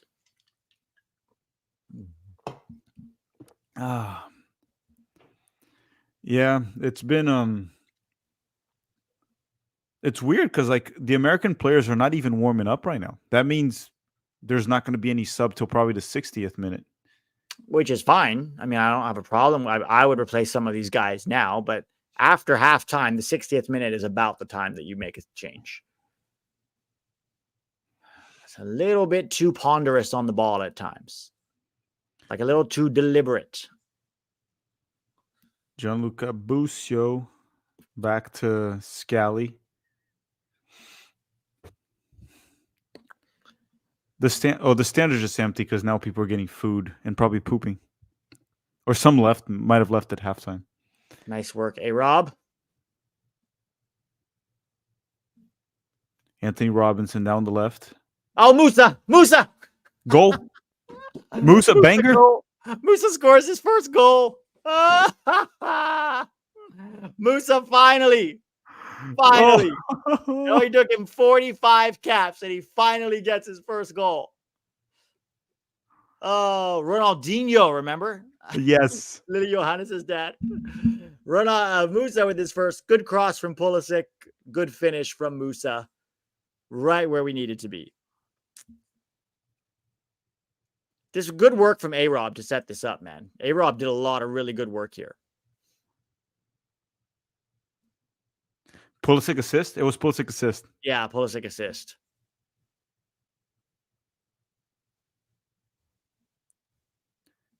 Yeah, good ball from Pulisic. Good finish, too, from Musa. Good finish, Musa. Finally gets his first USMNT goal. Oh, boy, we needed that early goal now. I wonder if Panama will open up. Yeah. Who set up Pulisic? Was it Aronson or A-Rob? Aronson. It was a little 1-2 with Pulisic, and then Pulisic crosses it. But I think A-Rob deserves some credit on that goal because it was him who beat his man. Guys, again, it's good that Musa scored. The performance is still not good on the right wing. No. Come on, Sargent. But I'm happy that Pulisic got another goal There we contribution. go. Sargent with a Another good goal shot. contribution from Christian Pulisic. Oh, Sargent? Not bad, not bad. That's a good shot. That's a good shot from Sargent. Yeah. And self-created. Yep. Let me see here if I didn't miss. Samuel saying Aronson hustle merchants sometimes work to create chaos, and then in those moments, the best athletes are a step faster. Cynical approach by Pochettino. I mean, yeah, sure. Like you can hustle all you want. Sometimes it worked, and again, Aronson was the one that set up Christian Pulisic for the cross. Can get that sometimes, but the just drop in quality, just to run, and then there was also the moment in transition that he killed off, and the poor performance doesn't change with it. No, you don't Um, that was good work to set up Pulisic. It doesn't change his overall performance. Same with Musa. Like people let goals sometimes blind their overall perception of a player's performance, which is understandable at times, but you have to try to keep that in mind, right? I think yeah, it's like the goal did take the pressure off because we seem to be playing a little more freely now, though. yeah, it's just that it's kind of like the foot mob thing, right? The player's rating is a 6.6, and then he scores a goal, it goes to like 8, but the overall performance is the same. Certified Chad said, and now everyone will say Musa is good again. I mean, we weren't saying he's bad. The question is, what is Musa um, He's good only at? ever been good at one thing. That has never changed. And I don't think that goal changes anything about Musa. Maybe some people who will get excited about it and that might change their opinion of him, but I don't think it does. Well, Doesn't change the also, fact. imagine if he missed that goal. Yeah. Good That's save, usually Turner. The good double save, Turner. okay. Panama here with the ball. Ball through inside. It's going to be on a 1-1 Scally. Good first save from Turner. Rebound. Ooh. Good Good one. double save there. Mm-hmm.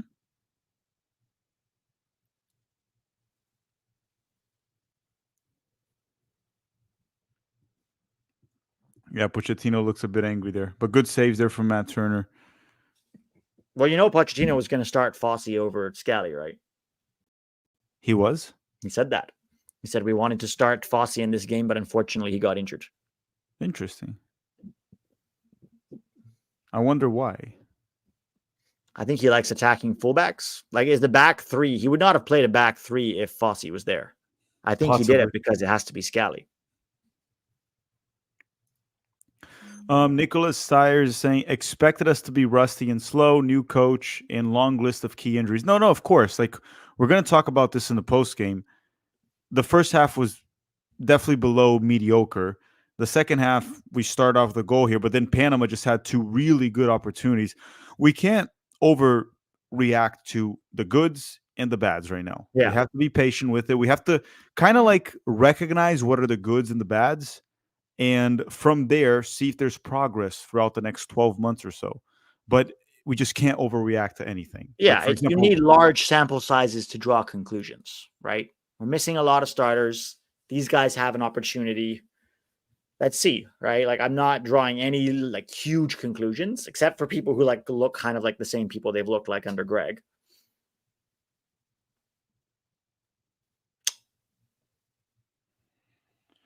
yeah, A-Rob there. Undisputed Champion says Musa's better than Leao. Why was everybody on one side of the goal for that corner and then Pulisic put it on the other side of the goal? Here comes Carrasquilla. Empire lifts back 45, saying only took Poch 50 minutes to get Musa's first goal. Greg could never do that. Pochettino over Greg. Let's end the debate here. So the metric we're going to use is how many goals did Musa score under Greg versus Pochettino? Yeah. If Pochettino wins this game, can we just say that he's the winningest coach of all time? Because 100% winning record. I'm 100% saying that. Yes, he broke Berhalter's record. Because that was what they used to defend Berhalter all the time, right? With no context. He's the winningest coach, even though he's not.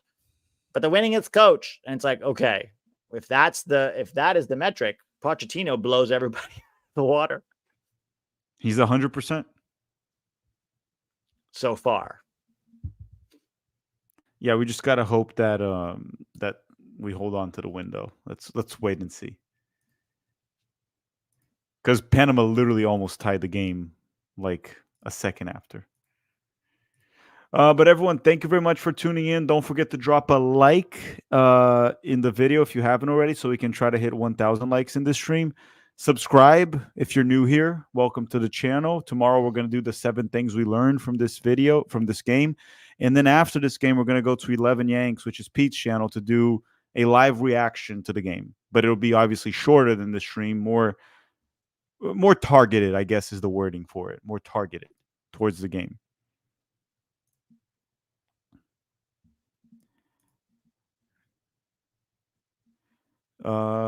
Like people are overreacting so much. Musa has it's just like, no, like on Twitter. What are they saying? That he has the talent and all of that. It's like, guys, the goal doesn't Did they watch prove the anything. game? Yeah, like the goal, if he missed the goal, people would be lighting him up right now, like on Twitter, just complaining about No, it. you have to look at his whole game. His whole outside of the goal, his game has been very poor. Yeah, but even the goal, dude, like it wasn't like he scored a freaking banger. It was a goal that they pretty it was much a like, good dude, run and a good finish. He was drifted into the box unmarked. Yeah, it's a good off the ball movement, good run, good finish, but it's also one of those that if you miss the goal, it was a ridiculous chance to waste. Joel's saying, I dine and wine my girl tonight in a date. Got home at 9. Better make a goal canal tonight. Joel, we have the 1-0 lead so far. 57 minutes here into the game. It seems like the game's under control. At the same time, Panama had 2 really good chances. Yeah, 2 of them. Aronson dispossessed again, of course.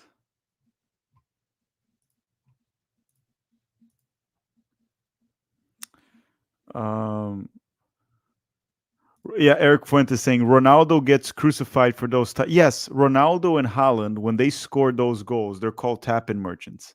Yeah. But Musa apparently has the talent because he scored that goal.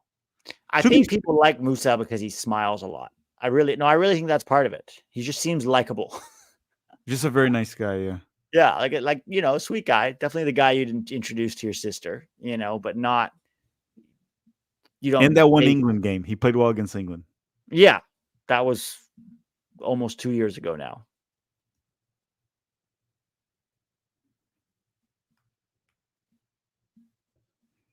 Is that a corner for Panama?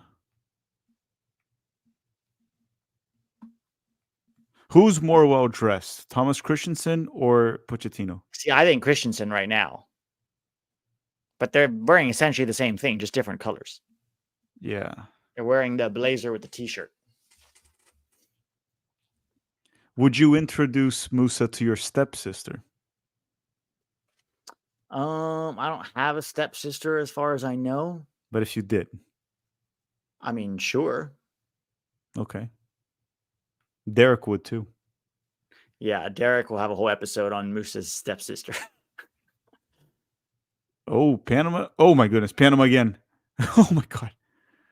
Panama come to life a bit, huh? Yeah, they've had better chances than us ever since we scored. That's already 3.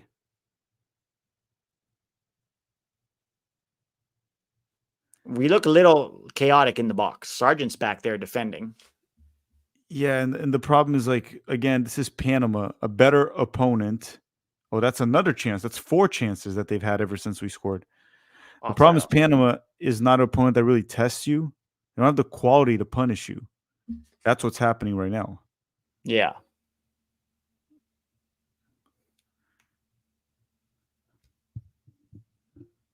I mean, they're not clear-cut chances.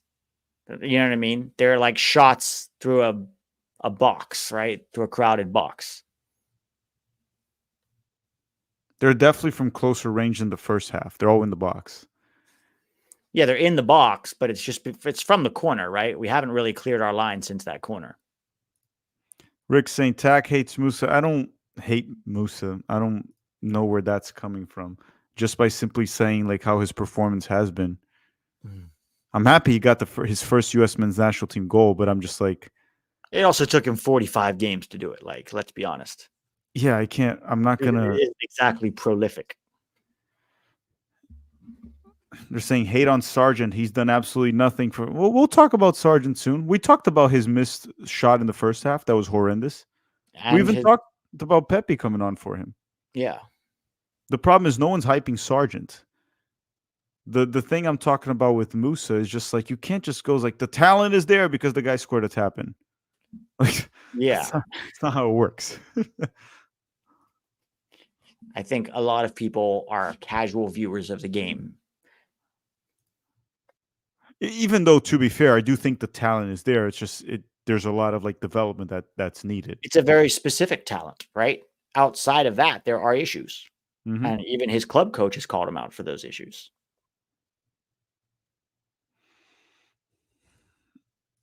Yeah, Fonseca did mention that about Yunus Musa a week or so ago. The problem is like very often it's from mainly U.S. men's national team fan Oh, base. Aronson. Ridiculous pass. There's like overreactions to like one moment. It's like Brendan Aronson also had a good setup to Christian Pulisic on the goal, and then he had a poor pass. Now, Yeah, it's very poor. Like he had so much time and space. How did he give that away? like it's just in like the overreaction to Aronson getting one pass right to Pulisic, and then Pulisic delivering a good cross and Musa finishing. Those are good moments in the game, but if it happens just once and your overall performance is crap, We'll talk about this in the post game. Yeah, we'll dive more into the post. Otherwise, we're just gonna keep repeating on this. Yeah. But yeah, Brendan Aronson with a poor pass. Let's get a second goal and kind of seal this. Yeah, just we can't overreact to one moment. I think it might be time to sub some guys out around this. It's already 61, no subs. Yeah, is he pulling a Berhalter? I know, right? We got like 30 minutes left in the game. And even Pulisic's still on. And he said he wanted to give Pulisic some rest. Come on, Sergeant.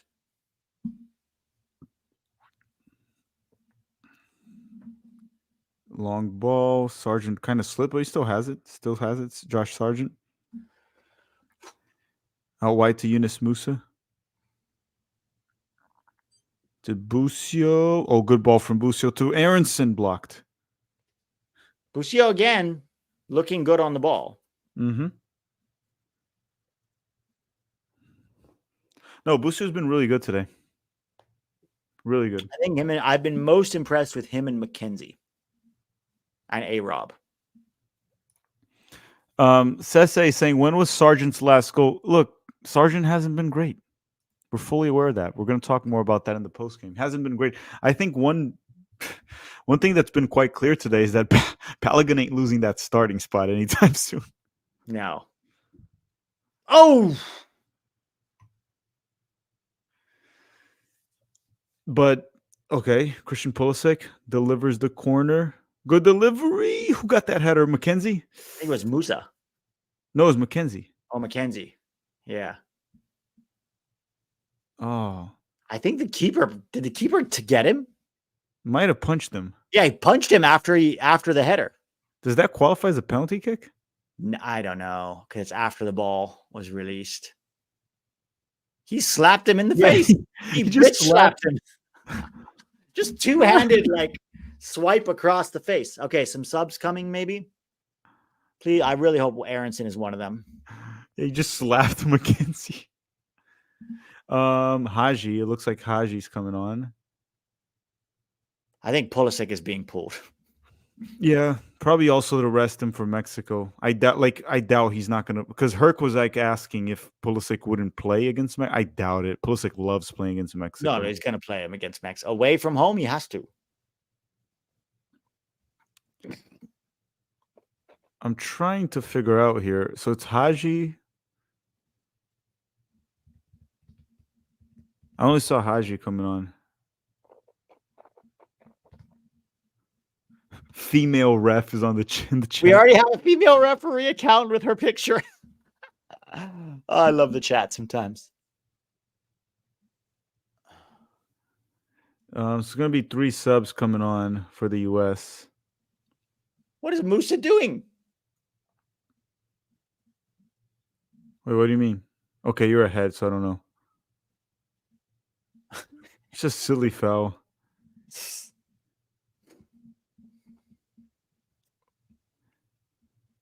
Female ref in the chat.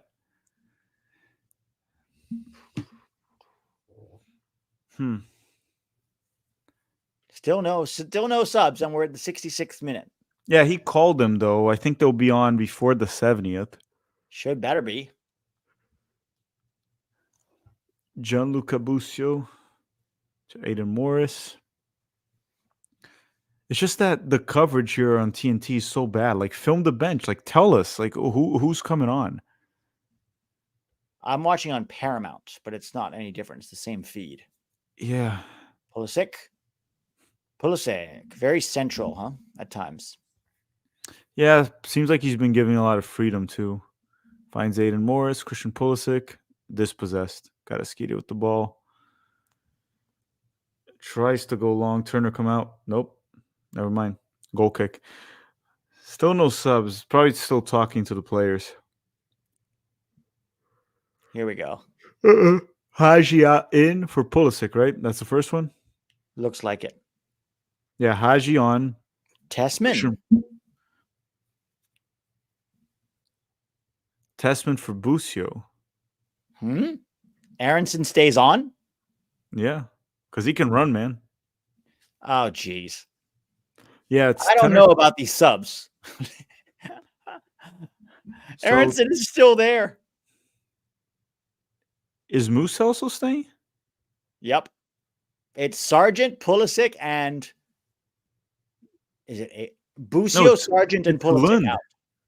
Oh, Pepe for Sargent, and then Lund for A-Rob. Yeah. There's 4 subs. Yeah. Interesting. So it just seems like rotation. Pulisic, Lund for, I think he's saving these guys for Mexico, dude. Yeah. He thinks like the ones that he just placed in can just take care of this one. 1-0. No McKennie, huh? That's interesting. Yeah. McKennie's not even warming up. And neither is Tillman. That's another interesting one. Yeah. That's very odd. So Aronson and Musa still on? Yeah, and I mean, McKennie and Tillman are not even warming up, and there's 20 minutes left. They're probably not going to come on. We only have 1 sub left, so I don't think they're coming on. Pepe, Haji, Lund.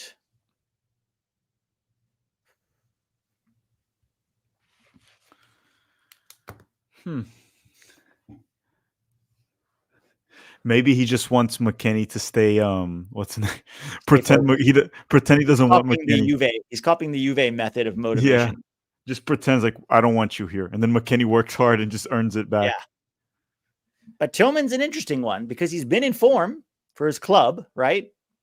Maybe it has something to do with the way he trained. Maybe he overslept again.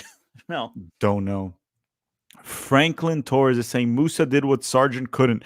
To be fair, Sargent didn't get an opportunity as good as Tillman, but Tillman as Musa.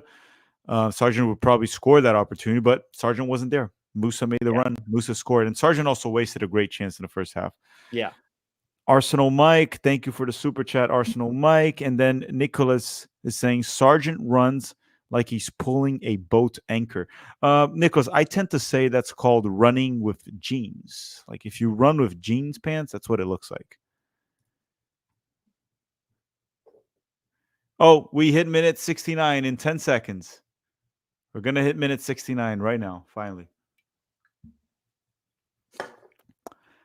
Okay, I'm about to Zach, I will see you at the post game. So you're going to leave right at minute 69? Yes. Is that a coincidence? Nice. We hit minute 69. See you soon, Pete. See you in the post game. We hit minute 69, everyone. Nice. We made it. We made it once again. I felt like we would make it this time again. And we're up. We have a 1-0 lead. Anything else? How many likes we have in the stream? We're at 888 likes. Can we try to hit 1,000? Is it too much to ask? Should I beg? Should I get on my knees and beg? Maybe I should.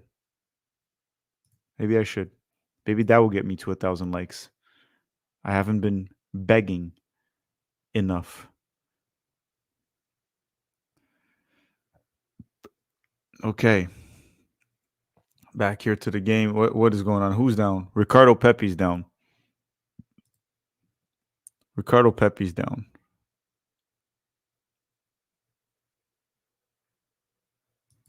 He's all right. He's all right. He'll survive.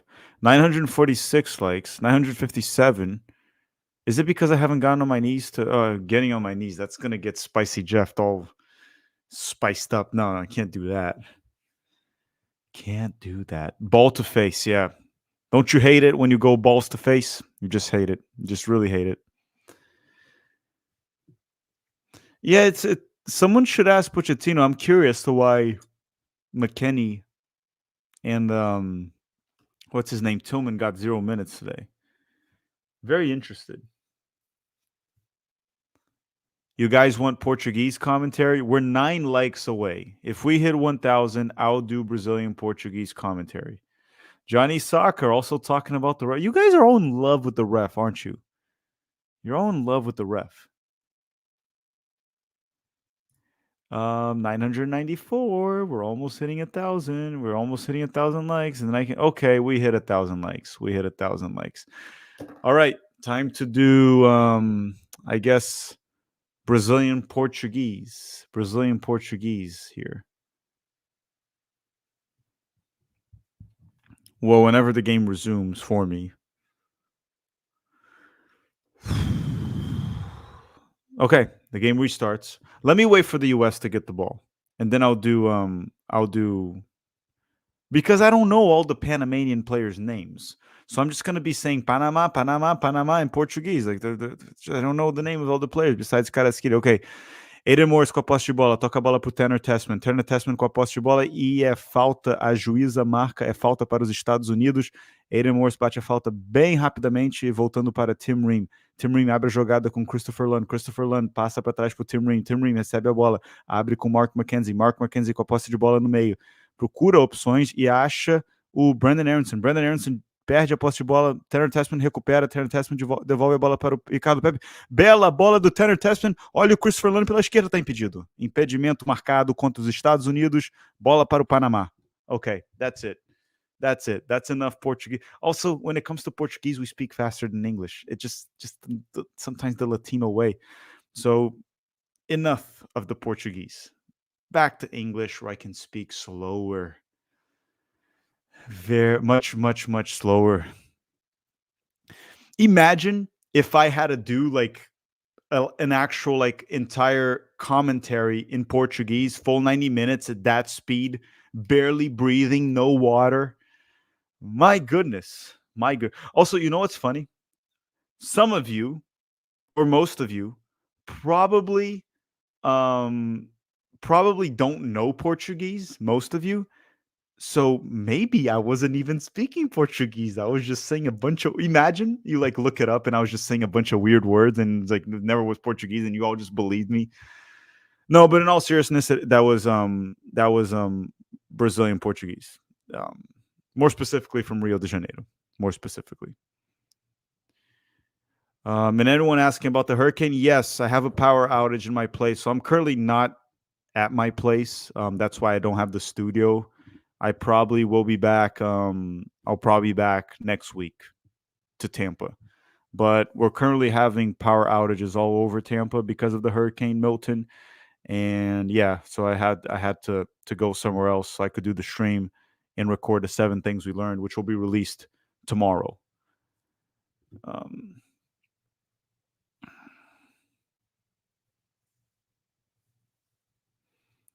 No, I'm not playing mind games. I'm telling you guys the truth. I that was Portuguese. I promise you. Queen Nandra is saying, which African countries speak Portuguese? I think Angola. Only Angola, right? Maybe Cabo Verde, maybe? Cabo Verde and Angola. I think those are the 2 countries in Africa that speak Portuguese. They're saying Mozambique also. Mozambique, I guess. So maybe 3 countries. And then obviously Brazil, and then obviously Portugal, which they speak with a weird accent in Portugal. They speak as if they're like congested. Their nose. That's how they speak in Portugal. That's how I see it, right?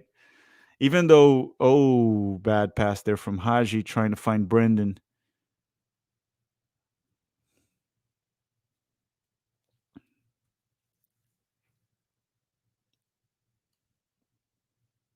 Okay, Panama here with the ball down the left.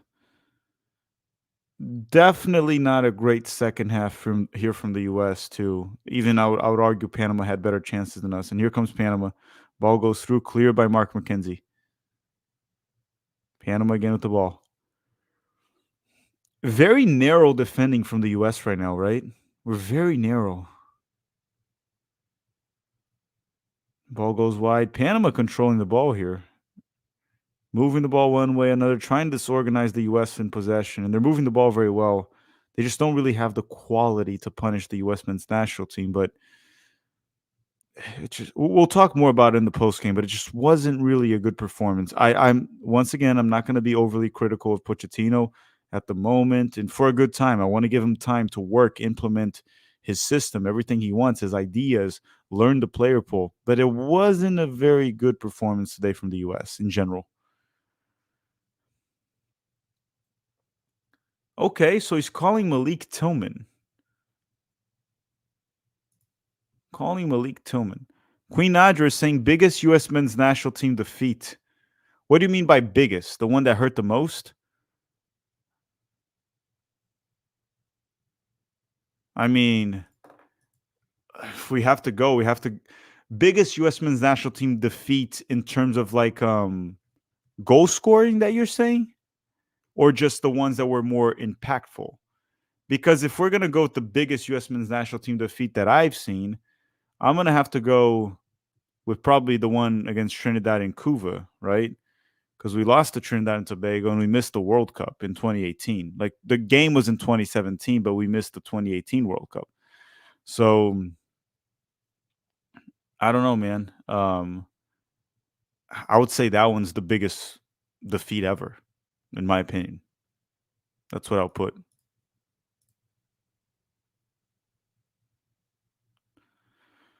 Okay, Aronson out and Tillman on. So Tillman will get roughly 15 minutes, right? We got 13 minutes to go, and then she should probably add like 1 or 2 minutes. So Tillman will get a good 15 minutes. Actually, interesting that he took this long to replace Aronson. But yeah, that would be Queen Andra. That would be my answer. Probably be Kuva. They're saying also when we were robbed to Germany, yeah, Greg Berhalter almost scored against Germany in the quarterfinals. I don't know, man, but I think it's quite clear that missing the World Cup is probably the most impactful or the worst loss the U.S. men's national team ever had. In modern soccer, of course, I would say.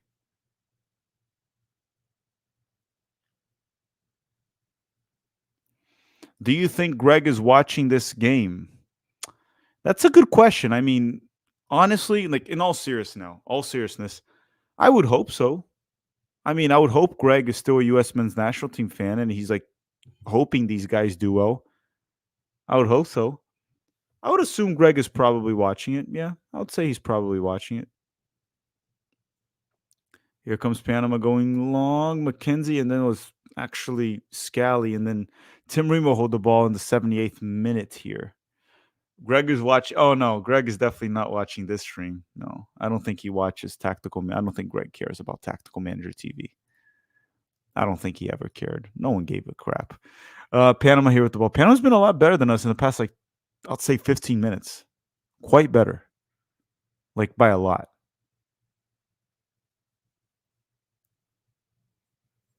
Okay, the U.S. here, Malik Tillman driving the ball forward. Dispossessed. No. He still has the ball. Tillman still has the ball. Can't really find options. Has to go back to Mark McKenzie. Tessman. Out wide to Joe Scally. And Musa. Yeah, Musa's still playing. And Musa tries to blow by the defender and is dispossessed with some ease. Here, Yunus Musa. I told you guys the performance hasn't been good from Yunus Musa. Please, like, despite the goal, good for him for getting the goal. which is actually getting us the win, by the way. So he's definitely going to get bonus points for that. But again, it wasn't a good performance. Ricardo Pepi trying to press the Panamanian goalkeeper here. Be nice if we can get a second goal, get a 2-0 win, 1-0 against Panama. Just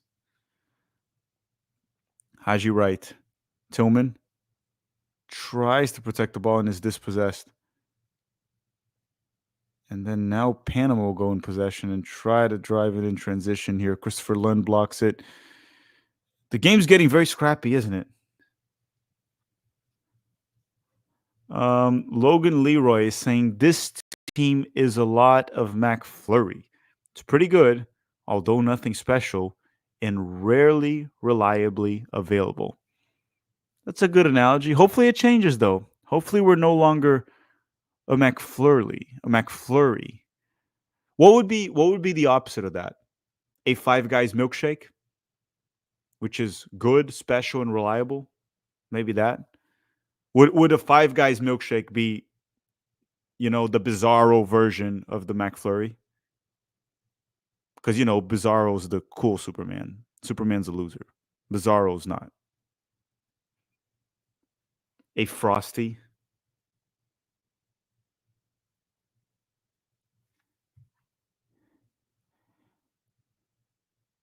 It's McFlurry? It's not McFlurry? Oh, it's McFlurry. McFlurry.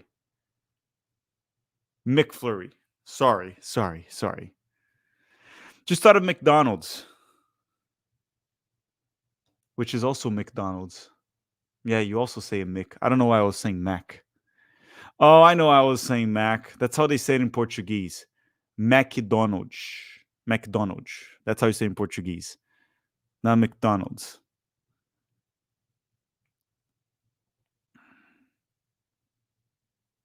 Five Guys shake with bacon. No. Nothing in Five Guys is bad. Five Guys is great. Reem clears it. Haji Wright to Pepe, and then Haji still has the ball. Musa back to McKenzie. Tanner Tessman to Aiden Morris. Tim Ream to Mark McKenzie.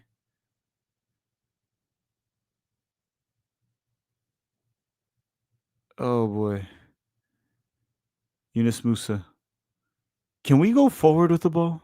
Are we allowed to go forward? I don't know. Seems like we're not allowed to go forward. Are we playing rugby here? Or are we just playing football? Actually, you can go forward once in football, right? Is it? Wait, hold on. I'm a little bit confused. Are the rugby rules the same as football? American football that I'm talking about. Yunus Musa. Are we just going to keep passing it back? I'm going to literally turn this game off.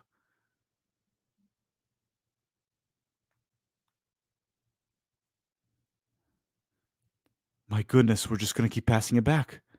Are we really just going to keep doing this? I am going to punch myself in the face. We passed it back 250 times and then we lost possession.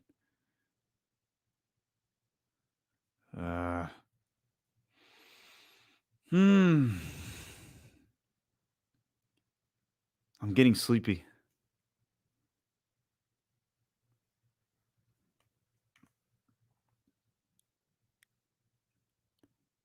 Is Pochettino asking this team to just pass the ball one way and another and back? Yunus Musa to Turner. Oh, that's where we panicked. Turner just... Okay, you know what? That's what I expect from Turner. Dro Scott, any big differences from Greg Ball? Well, we didn't see an excessive amount of crossing. Zendejas is on for Musa. Alejandro Zendejas from Club America is on for Musa. And Jonathan Hernandez said the game is unwatchable, to be honest. It was bad. Look, Jonathan, I'm not going to sugarcoat it. Again, we're going to be very rational about Pochettino early on. Like, believe in his work. Wait, give him time. I'm sure things will improve. But I agree, the game was it was shit. Yeah, let's be real. The game was shit.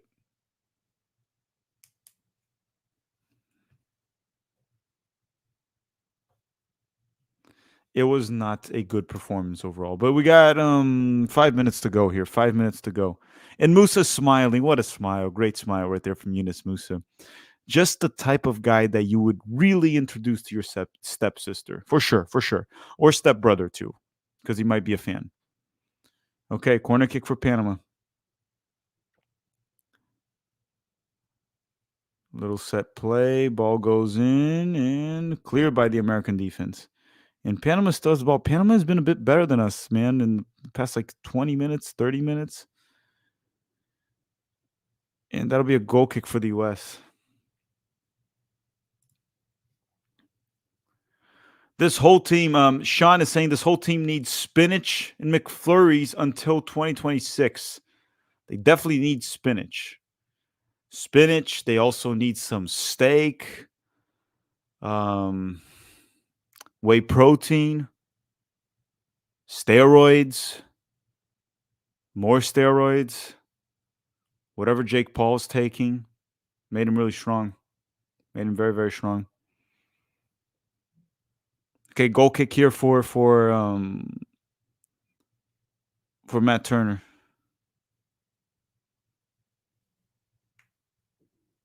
Muscle Milk. Does that brand still exist? Muscle Milk? Do you guys remember that? Does the brand Muscle Milk still exist? I am dead serious. I haven't seen Muscle Milk in forever. It was like super popular when I was in high school. Oh, Panama scored. Farhado. Low cross. Who messed up there? It was on Lund. McKenzie didn't reach it. Yeah, man. Like Farhado literally just wasted a very easy goal scoring opportunity there. Very easy goal scoring opportunity wasted there by Panama. And I don't get why Lund didn't really try to block that cross. I still haven't understood like what some people like about Lund so much.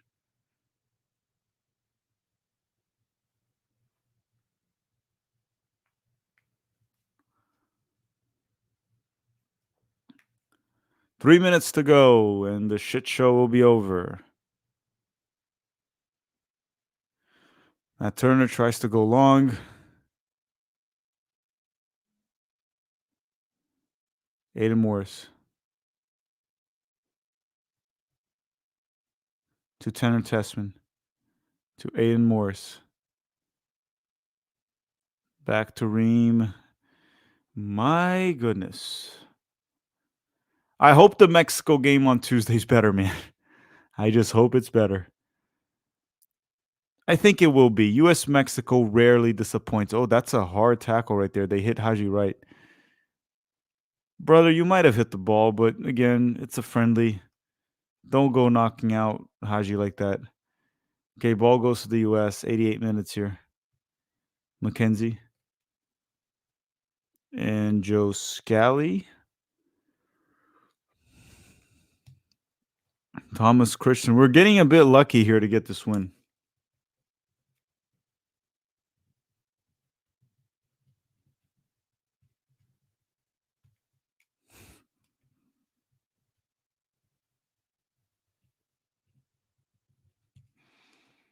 Long throw.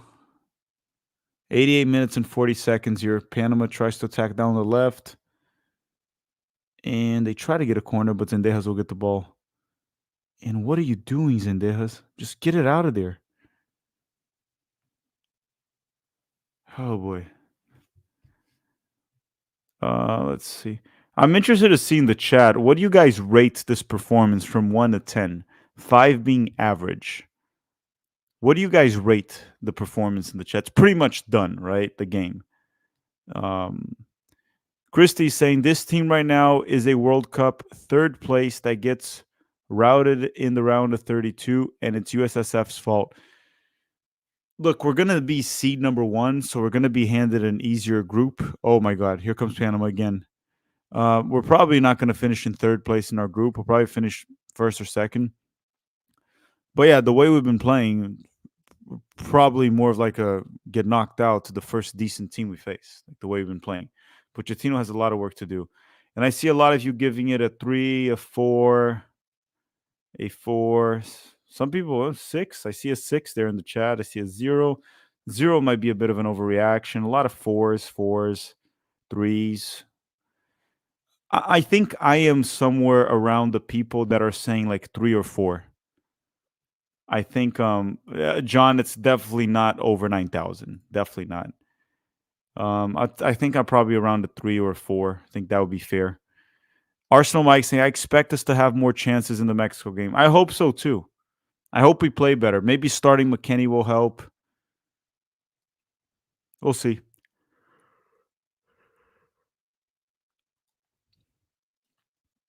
I hope the Mexico game is better because it's going to be on a Tuesday night, right? It's going to be on a Tuesday night. Okay, Zendejas cuts inside. What the? What? What is Zendejas doing?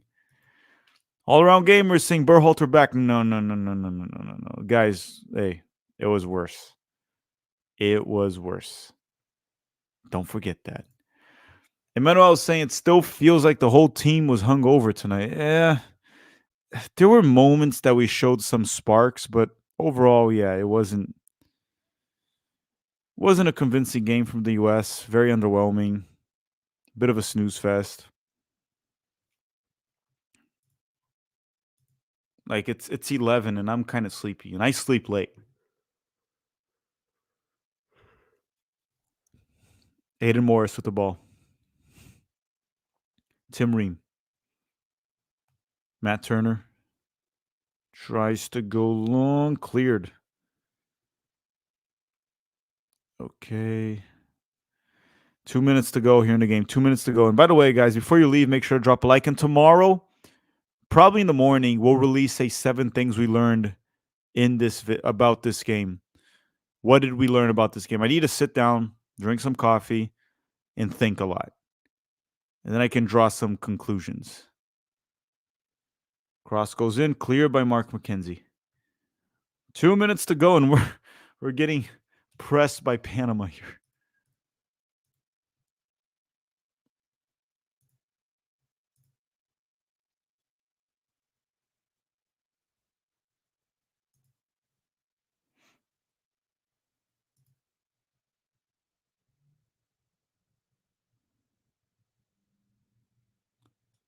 Not 30 seconds, roughly.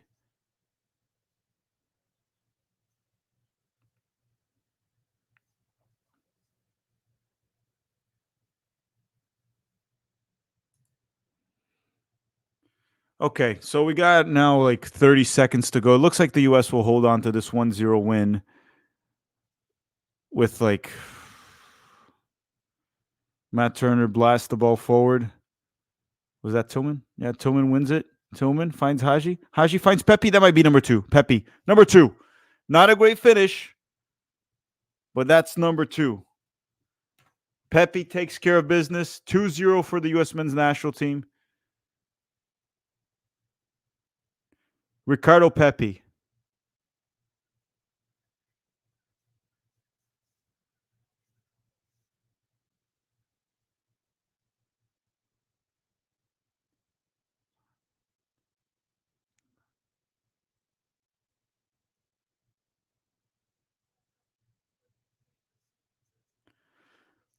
Not a great finish from Pepe, but again, what matters is when it goes in, right? A goal is a goal, and he gets the goal. He delivers when Sargent didn't. Sargent missed the target.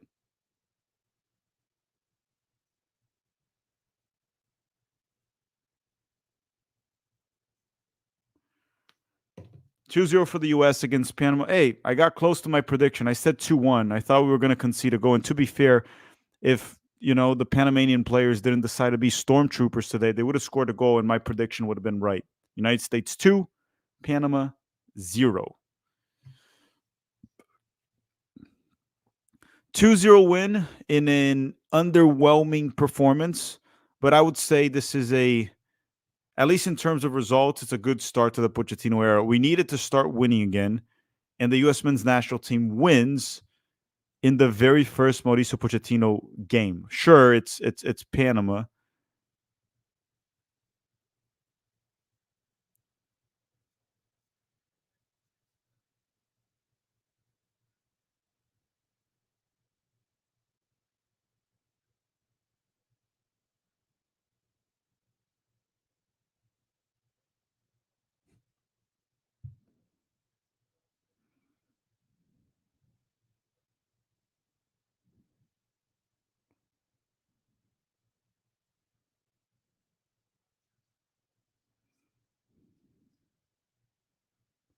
Cross goes in. That'll be cleared. Ref, time to end the game. End the game. Mauricio Pochettino is the winningest permanent coach in the history of the U.S. men's national team. He has broken Berhalter's record. Right? Guys, the ref, leave the ref alone. Everyone, we're going to go to 11 Yanks now for the post game. Tomorrow, I will release the 7 things we learned of this one. So make sure you subscribe with the notification bell on. We'll release it in the morning, probably 11 a.m. or so. We're also going to release on Monday a USA versus Mexico match preview. And on Tuesday, we'll do the USA-Mexico live watch-along stream. Thank you very much for watching, everyone. If you want to support the channel, you can join our Patreon. The link is in the description. We do giveaways there and also pinned in the chat. Everyone, thank you very much for the support. I love you all from the bottom of my heart, and I'll see you guys at the 11 Yanks channel. Congratulations to the U.S. for the 2-0 win. It was underwhelming. It wasn't perfect, but congratulations for Pochettino with his debut and the win. Okay? See you guys at 11 Yanks. Bye. Not bye. See you soon.